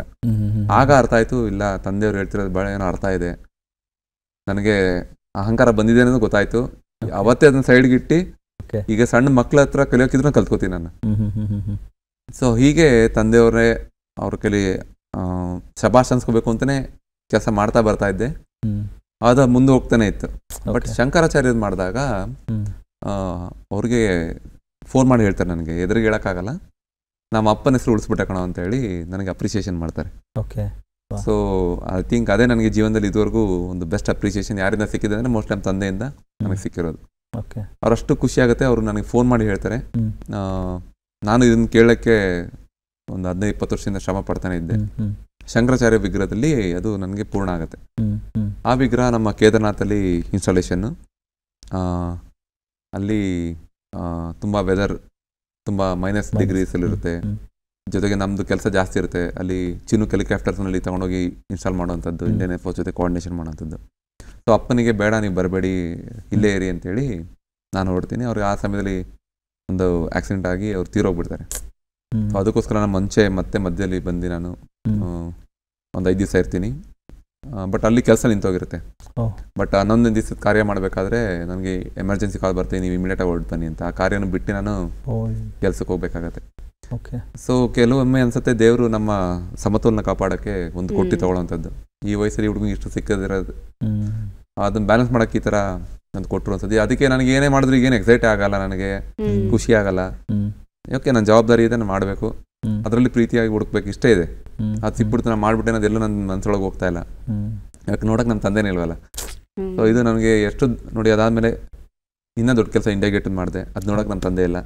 ಅದಾದಮೇಲೆ ರಾಮನ್ ವಿಗ್ರಹ ಮಾಡ್ತೀವಿ, ಅದು ನೋಡೋಕೆ ನಮ್ಮ ತಂದೆ ಇಲ್ಲ. ಅದು ಉಳ್ಕೊಂಡೇ ಬಿಟ್ಟಿದೆ ಮನಸ್ಸಲ್ಲಿ. ಮೋಸ್ಟ್ಲಿ ಇನ್ನು ಅದು ಯಾವಾಗಲೂ ಇನ್ನು ಹೋಗೋದೇ ಇಲ್ಲ ಅನ್ಸುತ್ತೆ. ಇಲ್ಲ ಸರ್, ಅದು ಇಲ್ಲ ಅಂತ ಹೇಳೋಂಗಿಲ್ಲ. ಯಾಕಂತ ಹೇಳಿದ್ರೆ ಪರಂಪರೆಯಿಂದ ಬಂದಿರೋದು ಅವ್ರ ರಕ್ತ, ನೀವು ಅದಲ್ಲದೆ ನೀವು ಮಾಡಿರೋದು ಅಂತ ಹೇಳಿದ್ರೆ ಅದರಲ್ಲಿ ನಿಮ್ಮ ತಂದೆ ಇದಾರಲ್ವಾ ಸರ್. ಅದು ಮನಸ್ಸಲ್ಲಿ ಅನ್ಸುತ್ತೆ. ಬಟ್ ಎಲ್ಲೇ ಇದ್ರು ಅವರು ಆಶೀರ್ವಾದ ಇರಲಿ ಅಂತ ಅನ್ಕೋತೀನಿ. ಖಂಡಿತ ಸರ್, ನಿಮ್ಮೊಳಗೆ ಇದ್ದಾರೆ, ನಿಮ್ಮ ಕಲೆಯಲ್ಲಿದ್ದಾರೆ, ಅವ್ರು ಯಾವಾಗಲೂ ಜೀವಂತವಾಗಿರ್ತಾರೆ. ತಮ್ಮ ಬದುಕಿನ ಮತ್ತೊಂದು ಹೆಮ್ಮೆಯ ಕ್ಷಣ ಅಂತಂದ್ರೆ ಮೋದಿಜಿ ಈ ಒಂದು ರಾಮನ ವಿಗ್ರಹವನ್ನು ನೋಡಿದಾಗ ಅವರೇ ಟ್ವೀಟ್ ಮಾಡಿ ಹಾಕೊಳ್ತಾರೆ, ನಿಮ್ಮನ್ನ ಭೇಟಿಯಾಗೋದು ಬಹಳ ಖುಷಿ ಆಯ್ತು ಅನ್ನೋಂಥದ್ದು. ನೇತಾಜಿ ಸುಭಾಷ್ ಚಂದ್ರ ಬೋಸ್ ಅವರ ಪ್ರತಿಮೆ ಸಂದರ್ಭದಲ್ಲಿ ಆಗಿರ್ಬೋದು. ಹೇಗಿತ್ತು ಅವರ ನೀವು ತಯಾರಿಸಿದಂಥ ವಿಗ್ರಹಗಳನ್ನ ನೋಡಿದಾಗ ಅವರ ಸ್ಪಂದನೆ ಹೇಗಿತ್ತು? ಇಲ್ಲ, ನನಗೆ ನೋಡಿ, ಆದಿಶಂಕರಾಚಾರ್ಯರದ್ದು ತಂದೆಗೆ ಇಷ್ಟ ಆಯ್ತು ಅಂದಮೇಲೆ ಆಗ ದೇಶದ ಜನತೆಗೂ ಇಷ್ಟ ಆಯ್ತು, ಪ್ರಧಾನಮಂತ್ರಿಗಳಿಗೂ ಇಷ್ಟ ಆಯ್ತು. ಅದು ನೋಡ್ತಿದ್ದಂಗೆ ಅವರು ಯಾರಿಗೆ ವಿಗ್ರಹ ಮಾಡಿದ್ರು ಬರಕ್ಕೆ ಹೇಳಿ ಅಂತ ಹೇಳ್ತಾರೆ. ಅವ್ರು ನೋಡಿ, ಅವ್ರು ದಿವಸಕ್ಕೆ 100 ಎಷ್ಟೊಂದು ಉದ್ಘಾಟನೆ ಮಾಡ್ತಾ ಇರ್ತಾರೆ. ಆದರೆ ನನಗಿದು ಒಂದು ಅವಕಾಶ ನಾನು ಹೇಗೆ ಚೆನ್ನಾಗಿ ಇಟ್ಕೊಂಡಿದ್ದೆ ಅಂದರೆ ಅವರು ನೋಡಿದ ಕೂಡಲೇ ಅವ್ರು ನಮ್ಮನ್ನು ಕರಿಬೇಕು, ಆಗ ಮಾಡಬೇಕು ಅಂತ ಅಂದ್ಕೊಂಡೇ ಮಾಡಿದ್ದು. ಅದು ನೋಡಿ ಅವ್ರ ಮನಸ್ಸಿಗೆ ಇಷ್ಟ ಆಗಿ ಯಾರು ಮಾಡಿದ ಹುಡುಗನ ಕರೀರಿ ಅಂತ ಹೇಳ್ತಾರೆ. ಆಗ ನಾನು ನಮ್ಮ ಪ್ರತಾಪ್ ಸಿಂಹ ಅವರು ಸಹ ಅದು ಡೇಟ್ ಪೋಸ್ಟ್ಪೋನ್ ಆಗ್ತಾನೆ ಇರುತ್ತೆ. ಆಗ Pratap Simha sir follow up ಮಾಡಿ ಒಂದು ಡೇಟ್ ಫಿಕ್ಸ್ ಮಾಡಿ ಕರ್ಕೊಂಡು ಹೋಗ್ತಾರೆ. ಸೊ ಪ್ರಧಾನಮಂತ್ರಿಗಳಿಗೆ ನಾನು ಒಂದು ನೇತಾಜಿ ಸುಭಾಷ್ ಚಂದ್ರ ಬೋಸ್ ಒಂದು ಕಲ್ಲಿನ ಪ್ರತಿಮೆ ಮಾಡ್ಕೊಂಡು ಹೋಗಿರ್ತೀನಿ. ಅದನ್ನು ಒಂದು ಉಡುಗೊರೆ ಕೊಡ್ತೀನಿ. ಅವರು ಶಂಕರಾಚಾರ್ಯ ವಿಗ್ರಹ ಎಷ್ಟು ಇಷ್ಟಪಟ್ಟರು ಅನ್ನೋದ್ರ ಬಗ್ಗೆ ನನ್ನ ಜೊತೆ ಹಂಚ್ಕೊತಾರೆ. ಭಾಳ ಚೆನ್ನಾಗಿ ಮಾಡಿದ್ದೀರಾ ನೀವು, ನಂಗೆ ಭಾಳ ಇಷ್ಟ ಆಯಿತು ಅಂತ ಹೇಳ್ತಾರೆ. ಅದಾದ ನಂತರ ಇಂಡಿಯಾ ಗೇಟ್ದು ನೇತಾಜಿ ಸುಭಾಷ್ ಚಂದ್ರ ಬೋಸ್ ಕೆಲಸನೂ ಒಂದು ಜವಾಬ್ದಾರಿ ಕೊಡ್ತಾರೆ. ಅದಾದ ನಂತರ ಅಯೋಧ್ಯೆ ರಾಮಲಲ್ಲಾ ಆದಮೇಲೆ ನಾನು ಅವ್ರು ಭೇಟಿ ಮಾಡೋ ಅವಕಾಶ ಇನ್ನೂ ಸಿಕ್ಕಿಲ್ಲ. ಬಟ್ ಮೈಸೂರಿನಲ್ಲಿ ಬಂದಿದ್ರು, ಆಗ ಭೇಟಿ ಮಾಡಿ ನಾನು ಅವ್ರಿಗೆ ನಮಸ್ಕಾರ ಮಾಡಿದೆ. ನಮಸ್ಕಾರ ಮಾಡಿ ಸರ್ ನಾನು ಅರುಣ್ ಯೋಗಿರಾಜ್ ಅಂತಂದೆ. ಪತಾಹೆ ಅಂತ ಗೊತ್ತಿದೆ ಹೇಗಿದ್ದೀರಾ ಅಂತಂದ್ರು. ಚೆನ್ನಾಗಿದ್ದೀನಿ ಅಂತೇಳಿ ಇಷ್ಟೇ ಮಾತಾಡೋಕ್ಕಾಗಿದ್ದು. ಸೊ ನೋಡಿ, ಒಬ್ಬರು ಪ್ರಧಾನಮಂತ್ರಿಗಳು ಅವರ ಅಫಿಷಿಯಲ್ ಟ್ವಿಟರ್ ಅಕೌಂಟಲ್ಲಿ ಒಂದು ಸಣ್ಣ ಕಲಾವಿದನ್ನ ಒಂದು ಅಪ್ರಿಷಿಯೇಷನ್ ಕೊಟ್ಟಾಗ ಅದು ದೊಡ್ಡ ಸ್ಫೂರ್ತಿ ನಿಮಗೆ. ಆ ಸ್ಫೂರ್ತಿ ನಾನು ಎಲ್ಲಾದ ಕಡೆ ಬಳಸ್ಕೊಂತೀನಿ. ಪ್ರಧಾನಮಂತ್ರಿಗಳೇ ಮೆಚ್ಕೊಳಕ್ ಮಾಡಿದೀನಿ, ಇನ್ನೇನಪ್ಪ ಇದ್ಯಾವ ದೊಡ್ಡ ಕೆಲಸ ಅಂದ್ರೆ ನಮಗೆ ಒಂದು ಕೆಲವೊಮ್ಮೆ ಏನಾಗುತ್ತೆ, ನಮ್ಗೆ ಏನೋ ಒಂದು ಪುಷ್ ಬೇಕಾಗಿರುತ್ತೆ. ಹೌದು ಸರ್, ನಮ್ಮೊಳಗಡೆ ಇನ್ಸ್ಪಿರೇಷನ್ ಜಾಸ್ತಿ ಆಗಬೇಕು. ಆ ಪುಷ್ಗೆ ಒಂದೊಂದ್ಸಲ ಏನ್ ಮಾಡ್ತೀನಿ ನಾನು, ಯಾವ್ದಾದ್ರು ಡೈಲಿ ಮೋಟಿವೇಶನ್ ಏನಾದ್ರು. ಕೆಲವೊಮ್ಮೆ ನಾನು ಕೆಲ್ಸಕ್ಕೆ ಹೋಗ್ಬೇಕಾದ್ರೆ ಯಾರೋ ಒಂದು ವಯಸ್ಸಾದವರು ತರಕಾರಿ ಮಾರ್ತಾ ಇರ್ತಾರೆ. ಅವರು ಆ ವಯಸ್ಸಲ್ಲಿ ಅಷ್ಟು ರೋಡಲ್ಲಿ ತರಕಾರಿ ಮಾಡ್ತೀನಿ, ನೀನೇನ್ ಬಂದಿದೆ ಅಂತ ನಾನೇ ಬೈಕೊಂಡು ಕೆಲ್ಸಕ್ಕೆ ಹೋಗುವಂಥದ್ದು. ಅಂದ್ರೆ ಅಲ್ಲಿ ಕೆಲಸ ಸಮಯದಲ್ಲಿ ನಾವು ಲೇಜಿನೆಸ್ ಮಾಡಬಾರ್ದು ಅಂತ. ಕರೆಕ್ಟ್. ಹೌದು ಸರ್. ಕೆಲವೊಮ್ಮೆ ಒಬ್ರು ಕೆಲಸದವರು ಸರಿ ಸುಮಾರು 7 ಗಂಟೆಗೆ ವರ್ಷ ಪೂರ್ತಿ ಬರ್ತಾರೆ. ಅವರ ಶ್ರದ್ಧೆಯಿಂದ ಬರ್ಬೇಕು, ನಿನಗೇನಾಗಿದೆ ಅದ್ರ ಮೇಲೆ ಹೋಗೋ ಕೆಲಸಕ್ಕೆ. ಸೊ ನಾನು ಡೈಲಿ ಮೋಟಿವೇಶನ್ ಏನಾದ್ರು ಹುಡುಕ್ತಾ ಇರ್ತೀನಿ. ಜೊತೆಗೆ ಏನೋ ಒಂದು ಪುಷ್ ಬೇಕಾಗಿರುತ್ತೆ, ನಮ್ಗೆ ಏನೋ ಒಂದು ಇನ್ಸಿಡೆನ್ಸ್ ಆಗಿರುತ್ತೆ. ಸೊ ಅದೊಂದು ಸ್ಫೂರ್ತಿ ತಗೊಂಡು ಕೆಲಸ ಮಾಡೋವಂಥದ್ದು. ಸೊ ಹೀಗೆ ಪ್ರಧಾನಮಂತ್ರಿಗಳು 2500 ಜನನ ಫಾಲೋ ಮಾಡ್ತಾರೆ ಪ್ರಪಂಚದಲ್ಲಿ, ಅದ್ರಲ್ಲಿ ನಾನು ಒಬ್ಬ ಆಗ್ತೀನಿ. ಸೊ ಇವೆಲ್ಲ ಒಂದು ಖುಷಿ ಕೊಡುವಂಥ ಸಂಗತಿಗಳು ಕಲಾವಿದನಿಗೆ. ಒಂದು ಅಪ್ರಿಸಿಯೇಷನ್, ರೆಕಗ್ನಿಷನ್ ಭಾಳ ಇಂಪಾರ್ಟೆಂಟ್. ನಿಜ. ಅದು ನನಗೆ ಸ್ವಲ್ಪ ಪುಣ್ಯ ಅಂತ ಸಿಕ್ಕಿದೆ. ಇದೇ ಒಂದು ರೆಕಗ್ನಿಷನ್ ಬೇರೆ ಎಲ್ಲ ಕಲಾವಿದರಿಗೂ ಸಿಗಲಿ ಅಂತ ನನ್ನ ರಿಕ್ವೆಸ್ಟ್, ನನ್ನ ಆಸೆ. ಈಗ ಅರುಣ್ ಯೋಗಿರಾಜ್ ಅವರಿಗೆ ದೊಡ್ಡ ಪ್ರತಿಮೆಗಳು ಮಾಡಿದ್ರಂದ್ರೆ ಕೋಟಿಗಟ್ಟಲೆ ಬರ್ತಾ ಇದೆ ಅಂತ ಎಲ್ಲರ ಮನಸ್ಸಲ್ಲೂ ಇರುತ್ತೆ. ಆದರೆ ಎಷ್ಟು ಕೋಟಿ ಮಾಡಿರ್ತೀರಾ ಅಥವಾ ಎಷ್ಟು ಕೋಟಿ ಇದೆ ಅದು ನಮಗೆ ಬೇಡ. ಆದರೆ ನಿಜವಾಗ್ಲೂ ಎಲ್ಲದಕ್ಕೂ ನಿಮಗೆ ಪೂರಕವಾಗಿ ನಿಮಗೆ ಹಣ ಸಿಗ್ತಾ ಇದೆಯಾ, ಅಥವಾ ಒಬ್ಬ ಕಲಾವಿದನಿಗೆ ನಿಜವಾಗ್ಲೂ ಸಂತೃಪ್ತಿ ಇರತ್ತಾ ಸರ್? ನೋಡಿ, ನನಗೆ ಹಣದ್ದು ಜಾಸ್ತಿ ಯೋಚನೆ ಇರಲ್ಲ, ಬಟ್ ಆದರೂ ಹಣ ಭಾಳ ಮುಖ್ಯ. ಹೌದು. ಕೆಲವೊಮ್ಮೆ ಹೇಗಾಗಿದೆ ಅಂದರೆ, ಅಯೋಧ್ಯೆ ರಾಮನೆಲ್ಲ ವಿಗ್ರಹ ಮಾಡಿದ್ದೀನಿ ಅಲ್ವಾ, ನಾ ಅಯೋಧ್ಯೆ ಪೂರ್ತಿ ದೇವಸ್ಥಾನನೇ ಮಾಡಿದ್ದೀನಿ ಅನ್ಕೊಂಡ್ಬಿಟ್ಟಿದ್ದಾರೆ ಜನ. ಅಷ್ಟು 1000 ಕೋಟಿ ಕೆಲಸದಲ್ಲಿ ಇವ್ರಿಗೆ 100 ಕೋಟಿ ಬಂದಿದೆ ಅಂತ. ಅದೆಲ್ಲ ಬಹಳ ಸುಳ್ಳು. ಯಾಕಂದ್ರೆ ನಮ್ಗೆ ಒಂದು ತುಂಬಾ ದೊಡ್ಡ ಕೆಲಸ, ನಮ್ದು ಸ್ಪೆಸಿಫಿಕ್ ಆಗಿ ಇಂಥ ವರ್ಕ್ ಅಂತಾನೆ ಕೊಟ್ಟಿರ್ತಾರೆ. ಕೆಲವೊಮ್ಮೆ ನಮಗೆ ಜೀವನ ಮಾಡ್ಲಿಕ್ಕೆ ಏನಾದ್ರು ಮಾಡ್ಲೇಬೇಕಾಗಿರುತ್ತೆ. ಸೊ ಜೀವನ ಮಾಡಬೇಕು, ಇದೇ ಕೆಲಸದಲ್ಲಿ ಬದುಕಬೇಕು ಅಂದ್ರೆ ನಾವು ಏನಾರು ಒಂದು ದಾರಿ ಹುಡುಕ್ತಾ ಇರ್ತೀವಿ. ಆ ಥರದ ಹುಡುಕಾಟದಲ್ಲಿ ಒಂದು ದೊಡ್ಡ ವಿಷಯ ಏನಂದ್ರೆ ಟೈಮ್, ಸ್ಪೀಡ್, ಡಿಸ್ಟೆನ್ಸ್. ಒಂದು ಮೂರ್ತಿ ನಿರ್ಮಾಣನ ನೀವು 2 ತಿಂಗಳು ಮಾಡೋದನ್ನ 2 ವಾರದಲ್ಲಿ ಅಷ್ಟೇ ಕ್ವಾಲಿಟಿಯಾಗಿ ಹೇಗೆ ಮಾಡ್ಬೋದು ಅನ್ನೋ ಒಂದು ದಾರಿನ ಹುಡುಕ್ತಾ ಇರಬೇಕು. ಆ ಹುಡುಕಾಟ ಮಾಡಿದಾಗ ಏನಾಗುತ್ತೆ, 2 ತಿಂಗಳಾದ್ರೆ ಅದು ಗ್ರಾಹಕರಿಗೂ ಹೊರೆ ಆಗುತ್ತೆ. ಒಂದು ಮೂರ್ತಿಯ ವೆಚ್ಚ ಬಂದು ಬಹಳ ಜಾಸ್ತಿ ಆಗ್ಬಿಡುತ್ತೆ, ಅಂದ್ರೆ ಅದ್ರ ಪ್ರೈಸ್ ಜಾಸ್ತಿ ಆಗುತ್ತೆ. ಸೊ ಅದು ನಿಮ್ಗೆ ಸೇಲ್ ಆಗಲ್ಲ. ಅದು ಸೇಲ್ ಆಗದ್ಮೇಲೆ ನೀವು ಜೀವನ ಮಾಡೋಕ್ಕಾಗಲ್ಲ. ಸೊ ಈ ಟೈಮ್, ಸ್ಪೀಡ್, ಡಿಸ್ಟೆನ್ಸ್ ನಾವು ಮೇಂಟೈನ್ ಮಾಡಿದ್ರೆ, ನೋಡಿ 2 ತಿಂಗಳ ಕೆಲಸ 2 ವಾರದಲ್ಲಿ ಮಾಡಿದ್ರಿ, ಅವ್ರಿಗೂ ಕಮ್ಮಿಗೆ ಸಿಕ್ತು. ನಿಮ್ಗೆ 2 ತಿಂಗಳಲ್ಲಿ ಇನ್ನ ನಿಮ್ಗೆ 1.5 ತಿಂಗಳು ಬೇರೆ ಕೆಲಸ ಮಾಡೋ ಅವಕಾಶ ಸಿಕ್ತು. ನಿಮಗೆ ಮೊದಲಿಗಿಂತ ಪ್ರಾಫಿಟ್ ಜಾಸ್ತಿನೇ ಬರುತ್ತೆ. ಸೊ ಈ ಒಂದು ದಾರಿನ ಹುಡುಕ್ತಾ ಹೋದೆ, ಹೇಗೆ ನಾವು ಮಾಡ್ಬೋದು ಅಂತ. ಇದು ಫಸ್ಟ್ ನನಗೆ ಫೈನಾನ್ಷಿಯಲಿ ಸ್ಟೇಬಲ್ ಮಾಡ್ತಾ ಬಂತು. ಕೆಲವೊಮ್ಮೆ ಹೇಳಿದಾಗೆ ಬಹಳ ಕಷ್ಟ ಇರುತ್ತೆ, ಅದು ನನಗೂ ಏನು ಹೊಸದಲ್ಲ. ಕೆಲವೊಮ್ಮೆ ವಾರದ ಹಾಲಿನ ಬಿಲ್ಲು ಕಟ್ಟಕ್ಕೆ ನನ್ನ ಹತ್ರ ದುಡ್ಡಿಲ್ದಿರೋ ಸಮಯನೂ ಇದೆ, ತಾಳಿಗೆ ದುಡ್ಡಿಲ್ದಿರೋ ಸಮಯನೂ ನಾನು ನೋಡಿದ್ದೀನಿ. ಬಟ್ ಹಾಗೆ ಉಳ್ಕೋಬಾರ್ದು. ಅದು ಹಾಗಿನ ಸಮಯ ಆಯಿತು. ಬಟ್ ನಿಮ್ಮ ಕಲೆಗೆ ನೀವೇ ಬೆಲೆ ತಂದ್ಕೊಡ್ಬೇಕು. ನೀವೇ ಅದು ನಿಮ್ಮ ಕೈಲೇ ಇರುತ್ತೆ. ಕೆಲವೊಮ್ಮೆ ಹೇಳ್ತಾರೆ ಕಲೆಗೆ ಬೆಲೆ ಕಟ್ಟಕ್ಕಾಗಲ್ಲ ಅಂತ. ಅದು ನಿಜ. ನಾನು ಒಂದು ಕಲೆ ಮಾಡಿದ್ರೆ ಆಗ 2,000 ರೂಪಾಯಿ ಹೇಳ್ಬೋದು, ಅದೇ ಕಲೆಗೆ ನಾನು 2 ಲಕ್ಷ ಹೇಳ್ಬೋದು. ಅದು ಬೆಲೆ ಇಲ್ಲ. ಅದಕ್ಕೆ ಬೆಲೆ ನೀವು ತಂದ್ಕೊಡ್ಬೇಕು, ಅದಕ್ಕೆ ತಕ್ಕಂಗೆ ನೀವು ಬದುಕಬೇಕು, ನೀವು ಪ್ರೂವ್ ಮಾಡ್ತಾ ಹೋಗ್ಬೇಕು. ಇದು ಕಲಾವಿದನ ಮಾಡ್ಬೇಕಾರೋ ಕೆಲಸ. ನೀವು ಅಂದಂಗೆ ಹೊಸದ್ರೆ ಭಾಳಷ್ಟು ಬೇರೆ ಒಂದು ಉದ್ಯಮದಲ್ಲಿ ತಂದೆಯವ್ರಿಗೆ ಲಾಸ್ ಆಗಿರೋದು ಉಂಟು, ಸೊ ನಾನು ನೆಗೆಟಿವ್ ಇಂದ ಶುರು ಮಾಡಿದ್ದೀನಿ ಜೀವನ, ನಾಟ್ ಝೀರೋ ಇಂದಲ್ಲ. ಸೊ ತಂದೆ ಜವಾಬ್ದಾರಿಗಳನ್ನ ನೋಡಿ ನಂತರ ನನಗೆ ಪರ್ಸನಲ್ ಆಗಿ ಏನು ಬೇಕು ಅದನ್ನ ಇಟ್ಕೊಂಡು ಏನಂತಾರೆ ಒಂದು 60 ವರ್ಷದಲ್ಲಿ 70 ವರ್ಷದಲ್ಲಿ ಏನು ಮಾಡ್ತಾ ಇದ್ದೆ ಭಾಳಷ್ಟು ನನಗೆ ಅನುಭವ ಆಗೋಗಿದೆ ಈ ಒಂದು ಕೆಲಸದಲ್ಲಿ. ಜೊತೆಗೆ ಏನೇ ಇರಲಿ ಅಪ್ ಆ್ಯಂಡ್ ಡೌನ್, ನಮಗೆ ಫೈನಾನ್ಷಿಯಲ್ ಇರ್ಬೋದು, ಎಮೋಷ್ನಲ್, ಫ್ಯಾಮಿಲಿ ಇರ್ಬೋದು, ಬಟ್ ನಮಗೆ ಕಲೆ ಮೇಲಿರೋ ಆಸಕ್ತಿನ ನಾವು ಕಮ್ಮಿ ಮಾಡ್ಕೋಬಾರ್ದು. ಅದನ್ನು ಹೇಗಾರು ಮಾಡಿ ನೀವು ಜೀವಂತವಾಗಿ ಇಟ್ಕೊಂಡೇ ಇರಬೇಕದು. ಕೆಲವೊಮ್ಮೆ ಏನಾಗುತ್ತೆ, ಕಲಾವಿದರಿಗೆ ಒಂದು ಈಸಿ ಫೇಸ್ ಬಂದ್ಬಿಡ್ತಾರೆ, ಅವ್ರು ಮಾಡೋದು ಬೇರೊಕ್ಕಲ್ಲಿ ಮಾಡಿಸೋ ಹೇಗೋ ಒಂದು ನೆಗ್ಲೆಕ್ಟ್ ಮಾಡುವಂಥದ್ದು. ಆ ಒಂದು ನೆಗ್ಲಿಜೆನ್ಸ್ ಇರಬಾರ್ದು, ನಿಮಗೆ ಅದ್ರ ಮೇಲೆ ಪ್ರೀತಿನೇ ಕಮ್ಮಿ ಆಗಬಾರ್ದು, ದಿನನಿತ್ಯ ಏನಾದ್ರು ಹುಡ್ಕೋ ಒಂದು ಆಸಕ್ತಿ ಇರಬೇಕು. ಇದು ನಾನು ಎಲ್ಲ ಕಲಾವಿದರಿಗೆ ಹೇಳಲಿಕ್ಕೆ ಬಯಸ್ತೇನೆ. ಈಗ ಅರುಣ್ ಯೋಗಿರಾಜ್ ಅವರ ದಿನಚರಿ ಹೇಗಿದೆ? ಕಣ್ಮುಂದಿರುವಂತಹ ಯಾವೆಲ್ಲ ಯೋಜನೆಗಳಲ್ಲಿ ತಾವು ನಿರತರಾಗಿದ್ದೀರಿ? ಈಗ ನೀವಂದಾಗೆ ಇದು ಪ್ರಪಂಚಾದ್ಯಂತ ಎಲ್ಲ ಕಡೆಯಿಂದ ಪ್ರೀತಿ ಬರ್ತಾ ಇದೆ, ಜೊತೆಗೆ ಆರ್ಡರ್ಸ್ ಬರ್ತಾ ಇದೆ. ಯಾವುದೇ ಒಂದು ದೇವಸ್ಥಾನ ನಿರ್ಮಾಣ ಎಲ್ಲಿ ಆಗ್ತಿದೆ, ಅವ್ರು ಮೊದಲನೇ ಒಂದು ಅವಕಾಶ ನನಗೆ ಹುಡುಕ್ತಾರೆ, ಅರುಣ್ ಸಿಗ್ತಾರ ಇಲ್ಲಿಗೆ ಈ ಕೆಲಸಕ್ಕೆ ಅಂತ. ಆ ರೀತಿ ಭಾಳಷ್ಟು ಕಾಲ್ಸ್ ಬರ್ತಾ ಇದೆ. ಬಟ್ ನನಗೆ ಅಷ್ಟೊಂದು ಮಾಡೋ ಶಕ್ತಿ ನಿಜವಾಗ್ಲೂ ಇಲ್ಲ. ಎಷ್ಟಾಗುತ್ತೆ ಅಷ್ಟು ತಗೊತಾ ಇದ್ದೀನಿ. ಅದರಲ್ಲಿ ಮತ್ತೆ ಕ್ರೈಟೀರಿಯಾ ಏನಂದರೆ ನ್ಯಾಷನಲ್ ಇಂಪಾರ್ಟೆನ್ಸ್ ಪ್ರಾಜೆಕ್ಟ್ ಮಾಡುವಂಥದ್ದು.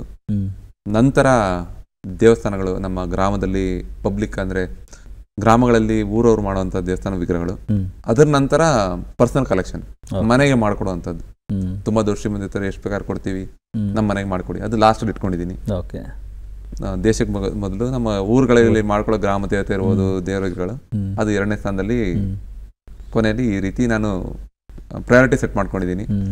ಅದ್ರ ಪ್ರಕಾರ ಒಂದು ಮಾಡ್ತಾ ಇದ್ದೀನಿ ನ್ಯಾಷನಲ್ ಇಂಪಾರ್ಟೆನ್ಸ್ ಪ್ರಾಜೆಕ್ಟ್. ಅದು ಎಲ್ಲೂ ಹೇಳಂಗಿಲ್ಲ, ಆಮೇಲೆ ಗೊತ್ತಾಗುತ್ತೆ. ಹಂಗೆ ಭಾಳಷ್ಟು ಹಳೆ ಪೆಂಡಿಂಗ್ ವರ್ಕ್ಗಳಿದೆ, ಅದನ್ನು ಮುಗಿಸ್ಕೊಡ್ಬೇಕು ಜವಾಬ್ದಾರಿ, ಅದನ್ನು ಮಾಡ್ತಾ ಇದ್ದೀನಿ. ಆಗಲಿ ಸರ್. ಅಂದರೆ ನಿಮ್ಮ ಪ್ರಾಜೆಕ್ಟ್ಗಳು ಹೇಗೆ ದೊಡ್ಡ ಮಟ್ಟದಲ್ಲಿ ನಡೀತಾ ಇದೆ, ಹಾಗೆ ಮತ್ತೆ ಮತ್ತೆ ನಿಮ್ಮನ್ನು ನಾವು ಕರೆದು ಮಾತಾಡಿಸೋ ರೀತಿಯೂ ಆಗಲಿ ಅಂತ, ಹೇಗೆ ನೀವು ಪರಂಪರಾಗತವಾಗಿ ಬಂದಂಥ ಕಲೆಯನ್ನು ಜೋಪಾನ ಮಾಡ್ತಿದ್ದೀರಾ ಮನೆತನದ್ದು, ಅದೇ ರೀತಿಯಾಗಿ ಮಾಧ್ಯಮ ಅಂತ ಹೇಳಿದಾಗ ಅದಕ್ಕೆ ಮೂಲ ದೂರದರ್ಶನ ಚಂದನ ವಾಹಿನಿ. ಸೊ ಇದನ್ನು ಅನುಭವಿಸುವಂಥ ಪರಿನೇ ವಿಭಿನ್ನವಾದದ್ದು. ನಿಮಗಿವತ್ತು ಏನು ಅನ್ನಿಸ್ತು ಸರ್ ಇಲ್ಲಿಗೆ ಬಂದು? ಚಂದನ ವಾಹಿನಿ ಮನಸ್ಸಿಗೆ ನೆಮ್ಮದಿ ಕೊಡುವಂಥ ವಾಹಿನಿ. ಕೆಲವೊಮ್ಮೆ ಸೋಷಿಯಲ್ ರೆಸ್ಪಾನ್ಸಿಬಿಲಿಟೀಸ್ ನಮ್ಮ ವಾಹಿನಿಗಳು ಹೇಗೆ ನಿಭಾಯಿಸ್ತಿದೆ ಅಂತ ಆದರೆ, ಕೆಲವೊಮ್ಮೆ ನನಗೆ ಉಪಯೋಗಿಸೋಂಥ ಭಾಷೆಗಳು ಇಷ್ಟ ಆಗಲ್ಲ ವಾಹಿನಿಗಳಲ್ಲಿ. ಎಸ್ಪೆಷಲಿ ಮಕ್ಕಳು ನೋಡೋ ಆಗಿರಲ್ಲ ಅದು. ಅವರು ಮನೆಯಲ್ಲಿ ತುಂಬ ಫ್ರೀಯಾಗಿ ಮಾತಾಡೋ ಹಾಗೆ ಭಾಷೆಯ ಬಗ್ಗೆ ಹಿಡಿತಾ ಇಲ್ಲದೆ ಇರ್ಬೋದು, ಸಿಗಾಕೊಂಡ ಇನ್ನೇನೋ ಅಂಥ ಭಾಷೆಗಳ ಬಳಸ್ತಾರೆ. ನನಗೆ ಅದು ಸ್ವಲ್ಪ ಕಷ್ಟ ಆಗುತ್ತೆ ಆ ರೀತಿ ನೋಡೋವಂಥದ್ದು. ನಮಗೆ BP ಏನು ಬರಬಾರ್ದು ಅಂದರೆ ನಿಮ್ಮ ವಾಹಿನಿನ ನೋಡಬೇಕು. ಯಾಕಂದರೆ ಅಷ್ಟೇ ಬೇಕಾಗಿರೋದು, ಅಷ್ಟೇ ನೀಡ್ತಾ ಇದ್ದೀರಾ. ಅದಕ್ಕಿಂತ ಹೆಚ್ಚಾಗಿ ಪಕ್ಕದ ಮನೇಲಿ ಏನಾಯಿತು, ಇನ್ನೊಂದು ರೋಡಲ್ಲಿ ಏನಾಯಿತು, ಆ ರೀತಿಯ ನಮ್ಮದೇ 108 ಇದೆ. ಸೊ ಈ ವಿಷಯದಲ್ಲಿ ನಿಮ್ಮ ಸೋಷಿಯಲ್ ರೆಸ್ಪಾನ್ಸಿಬಿಲಿಟೀಸ್ನ ಭಾಳ ಚೆನ್ನಾಗಿ ನಿರ್ವಹಿಸ್ತಾ ಇದ್ದೀರಾ. ಜೊತೆಗೆ ನಾನು ರೈತರಿಗೆ ಸಂಬಂಧಪಟ್ಟದನ್ನ ಭಾಳ ನೋಡ್ತೀನಿ. ಜೊತೆಗೆ ಇದೇ ರೀತಿ ಸ್ಫೂರ್ತಿಯಾಗಿ ಭಾಳಷ್ಟು ಜನ ಸಾಧಕರನ್ನ ನೀವು ಪರಿಚಯ ಮಾಡಿಕೊಡ್ತೀರಾ. ಜೊತೆಗೆ ನಮ್ಮ ದೇಶದ ಬಗ್ಗೆ, ನಮ್ಮ ರಾಜ್ಯದ ಬಗ್ಗೆ, ನಮ್ಮ ಜಿಲ್ಲೆಗಳ ಬಗ್ಗೆ ನೀವು ಮಾಹಿತಿ ನೀಡ್ತಾ ಇದ್ದಾಳೆ, ಭಾಳ ಇಷ್ಟ ಆಗುತ್ತೆ. ಎಸ್ಪೆಷಲಿ ಮಾತಾಡೋ ವಿಧಾನ ನನಗೆ ಭಾಳ ಇಷ್ಟ ಆಗುತ್ತೆ. ಸೊ ನನ್ನ ಕರೆದಿ ನಿಮ್ಮ ಒಂದು ವಾಹಿನಿಯಲ್ಲಿ ನನಗೆ ಅವಕಾಶ ಕೊಟ್ಟಿದ್ದಕ್ಕೆ ತುಂಬ ಧನ್ಯವಾದಗಳು ಸರ್. ನಾವು ಕೂಡ ನಿಮಗೆ ಅದೇ ರೀತಿಯಾಗಿ ಧನ್ಯವಾದ ಹೇಳಬೇಕು. ನಿಜ, ಯಾಕಂದ್ರೆ ತಮ್ಮಲ್ಲಿರುವ ಸರಳತೆ ಗೊತ್ತಾಯ್ತು ನಮಗೆ. ಯಾಕಂದ್ರೆ ತಮ್ಮ ಒಂದು ವೃತ್ತಿ ಬದುಕಿನಲ್ಲಿ ಯಶಸ್ಸಿನ ಉತ್ತುಂಗದಲ್ಲಿದ್ದೀರಿ, ಆದ್ರೆ ಆ ಒಂದು ಹೆಸರು ಕೀರ್ತಿ ಏನಿದೆ ಮನಸ್ಸಿಗೆ ಹಚ್ಕೊಂಡಿದ್ದೀರಿ. ಅದು ತಮಗೆ ಸ್ಫೂರ್ತಿ, ಆತ್ಮವಿಶ್ವಾಸ ಮತ್ತಷ್ಟು ಜವಾಬ್ದಾರಿಯನ್ನ ತುಂಬುತ್ತಿದೆ ಅನ್ನೋದು ಖುಷಿ ಇದೆ ಸರ್. ಇಡೀ ಚಂದನ ವಾಹಿನಿಯ ಪರವಾಗಿ ತಮಗೆ ಹೃತ್ಪೂರ್ವಕ ಧನ್ಯವಾದ. Thank you sir.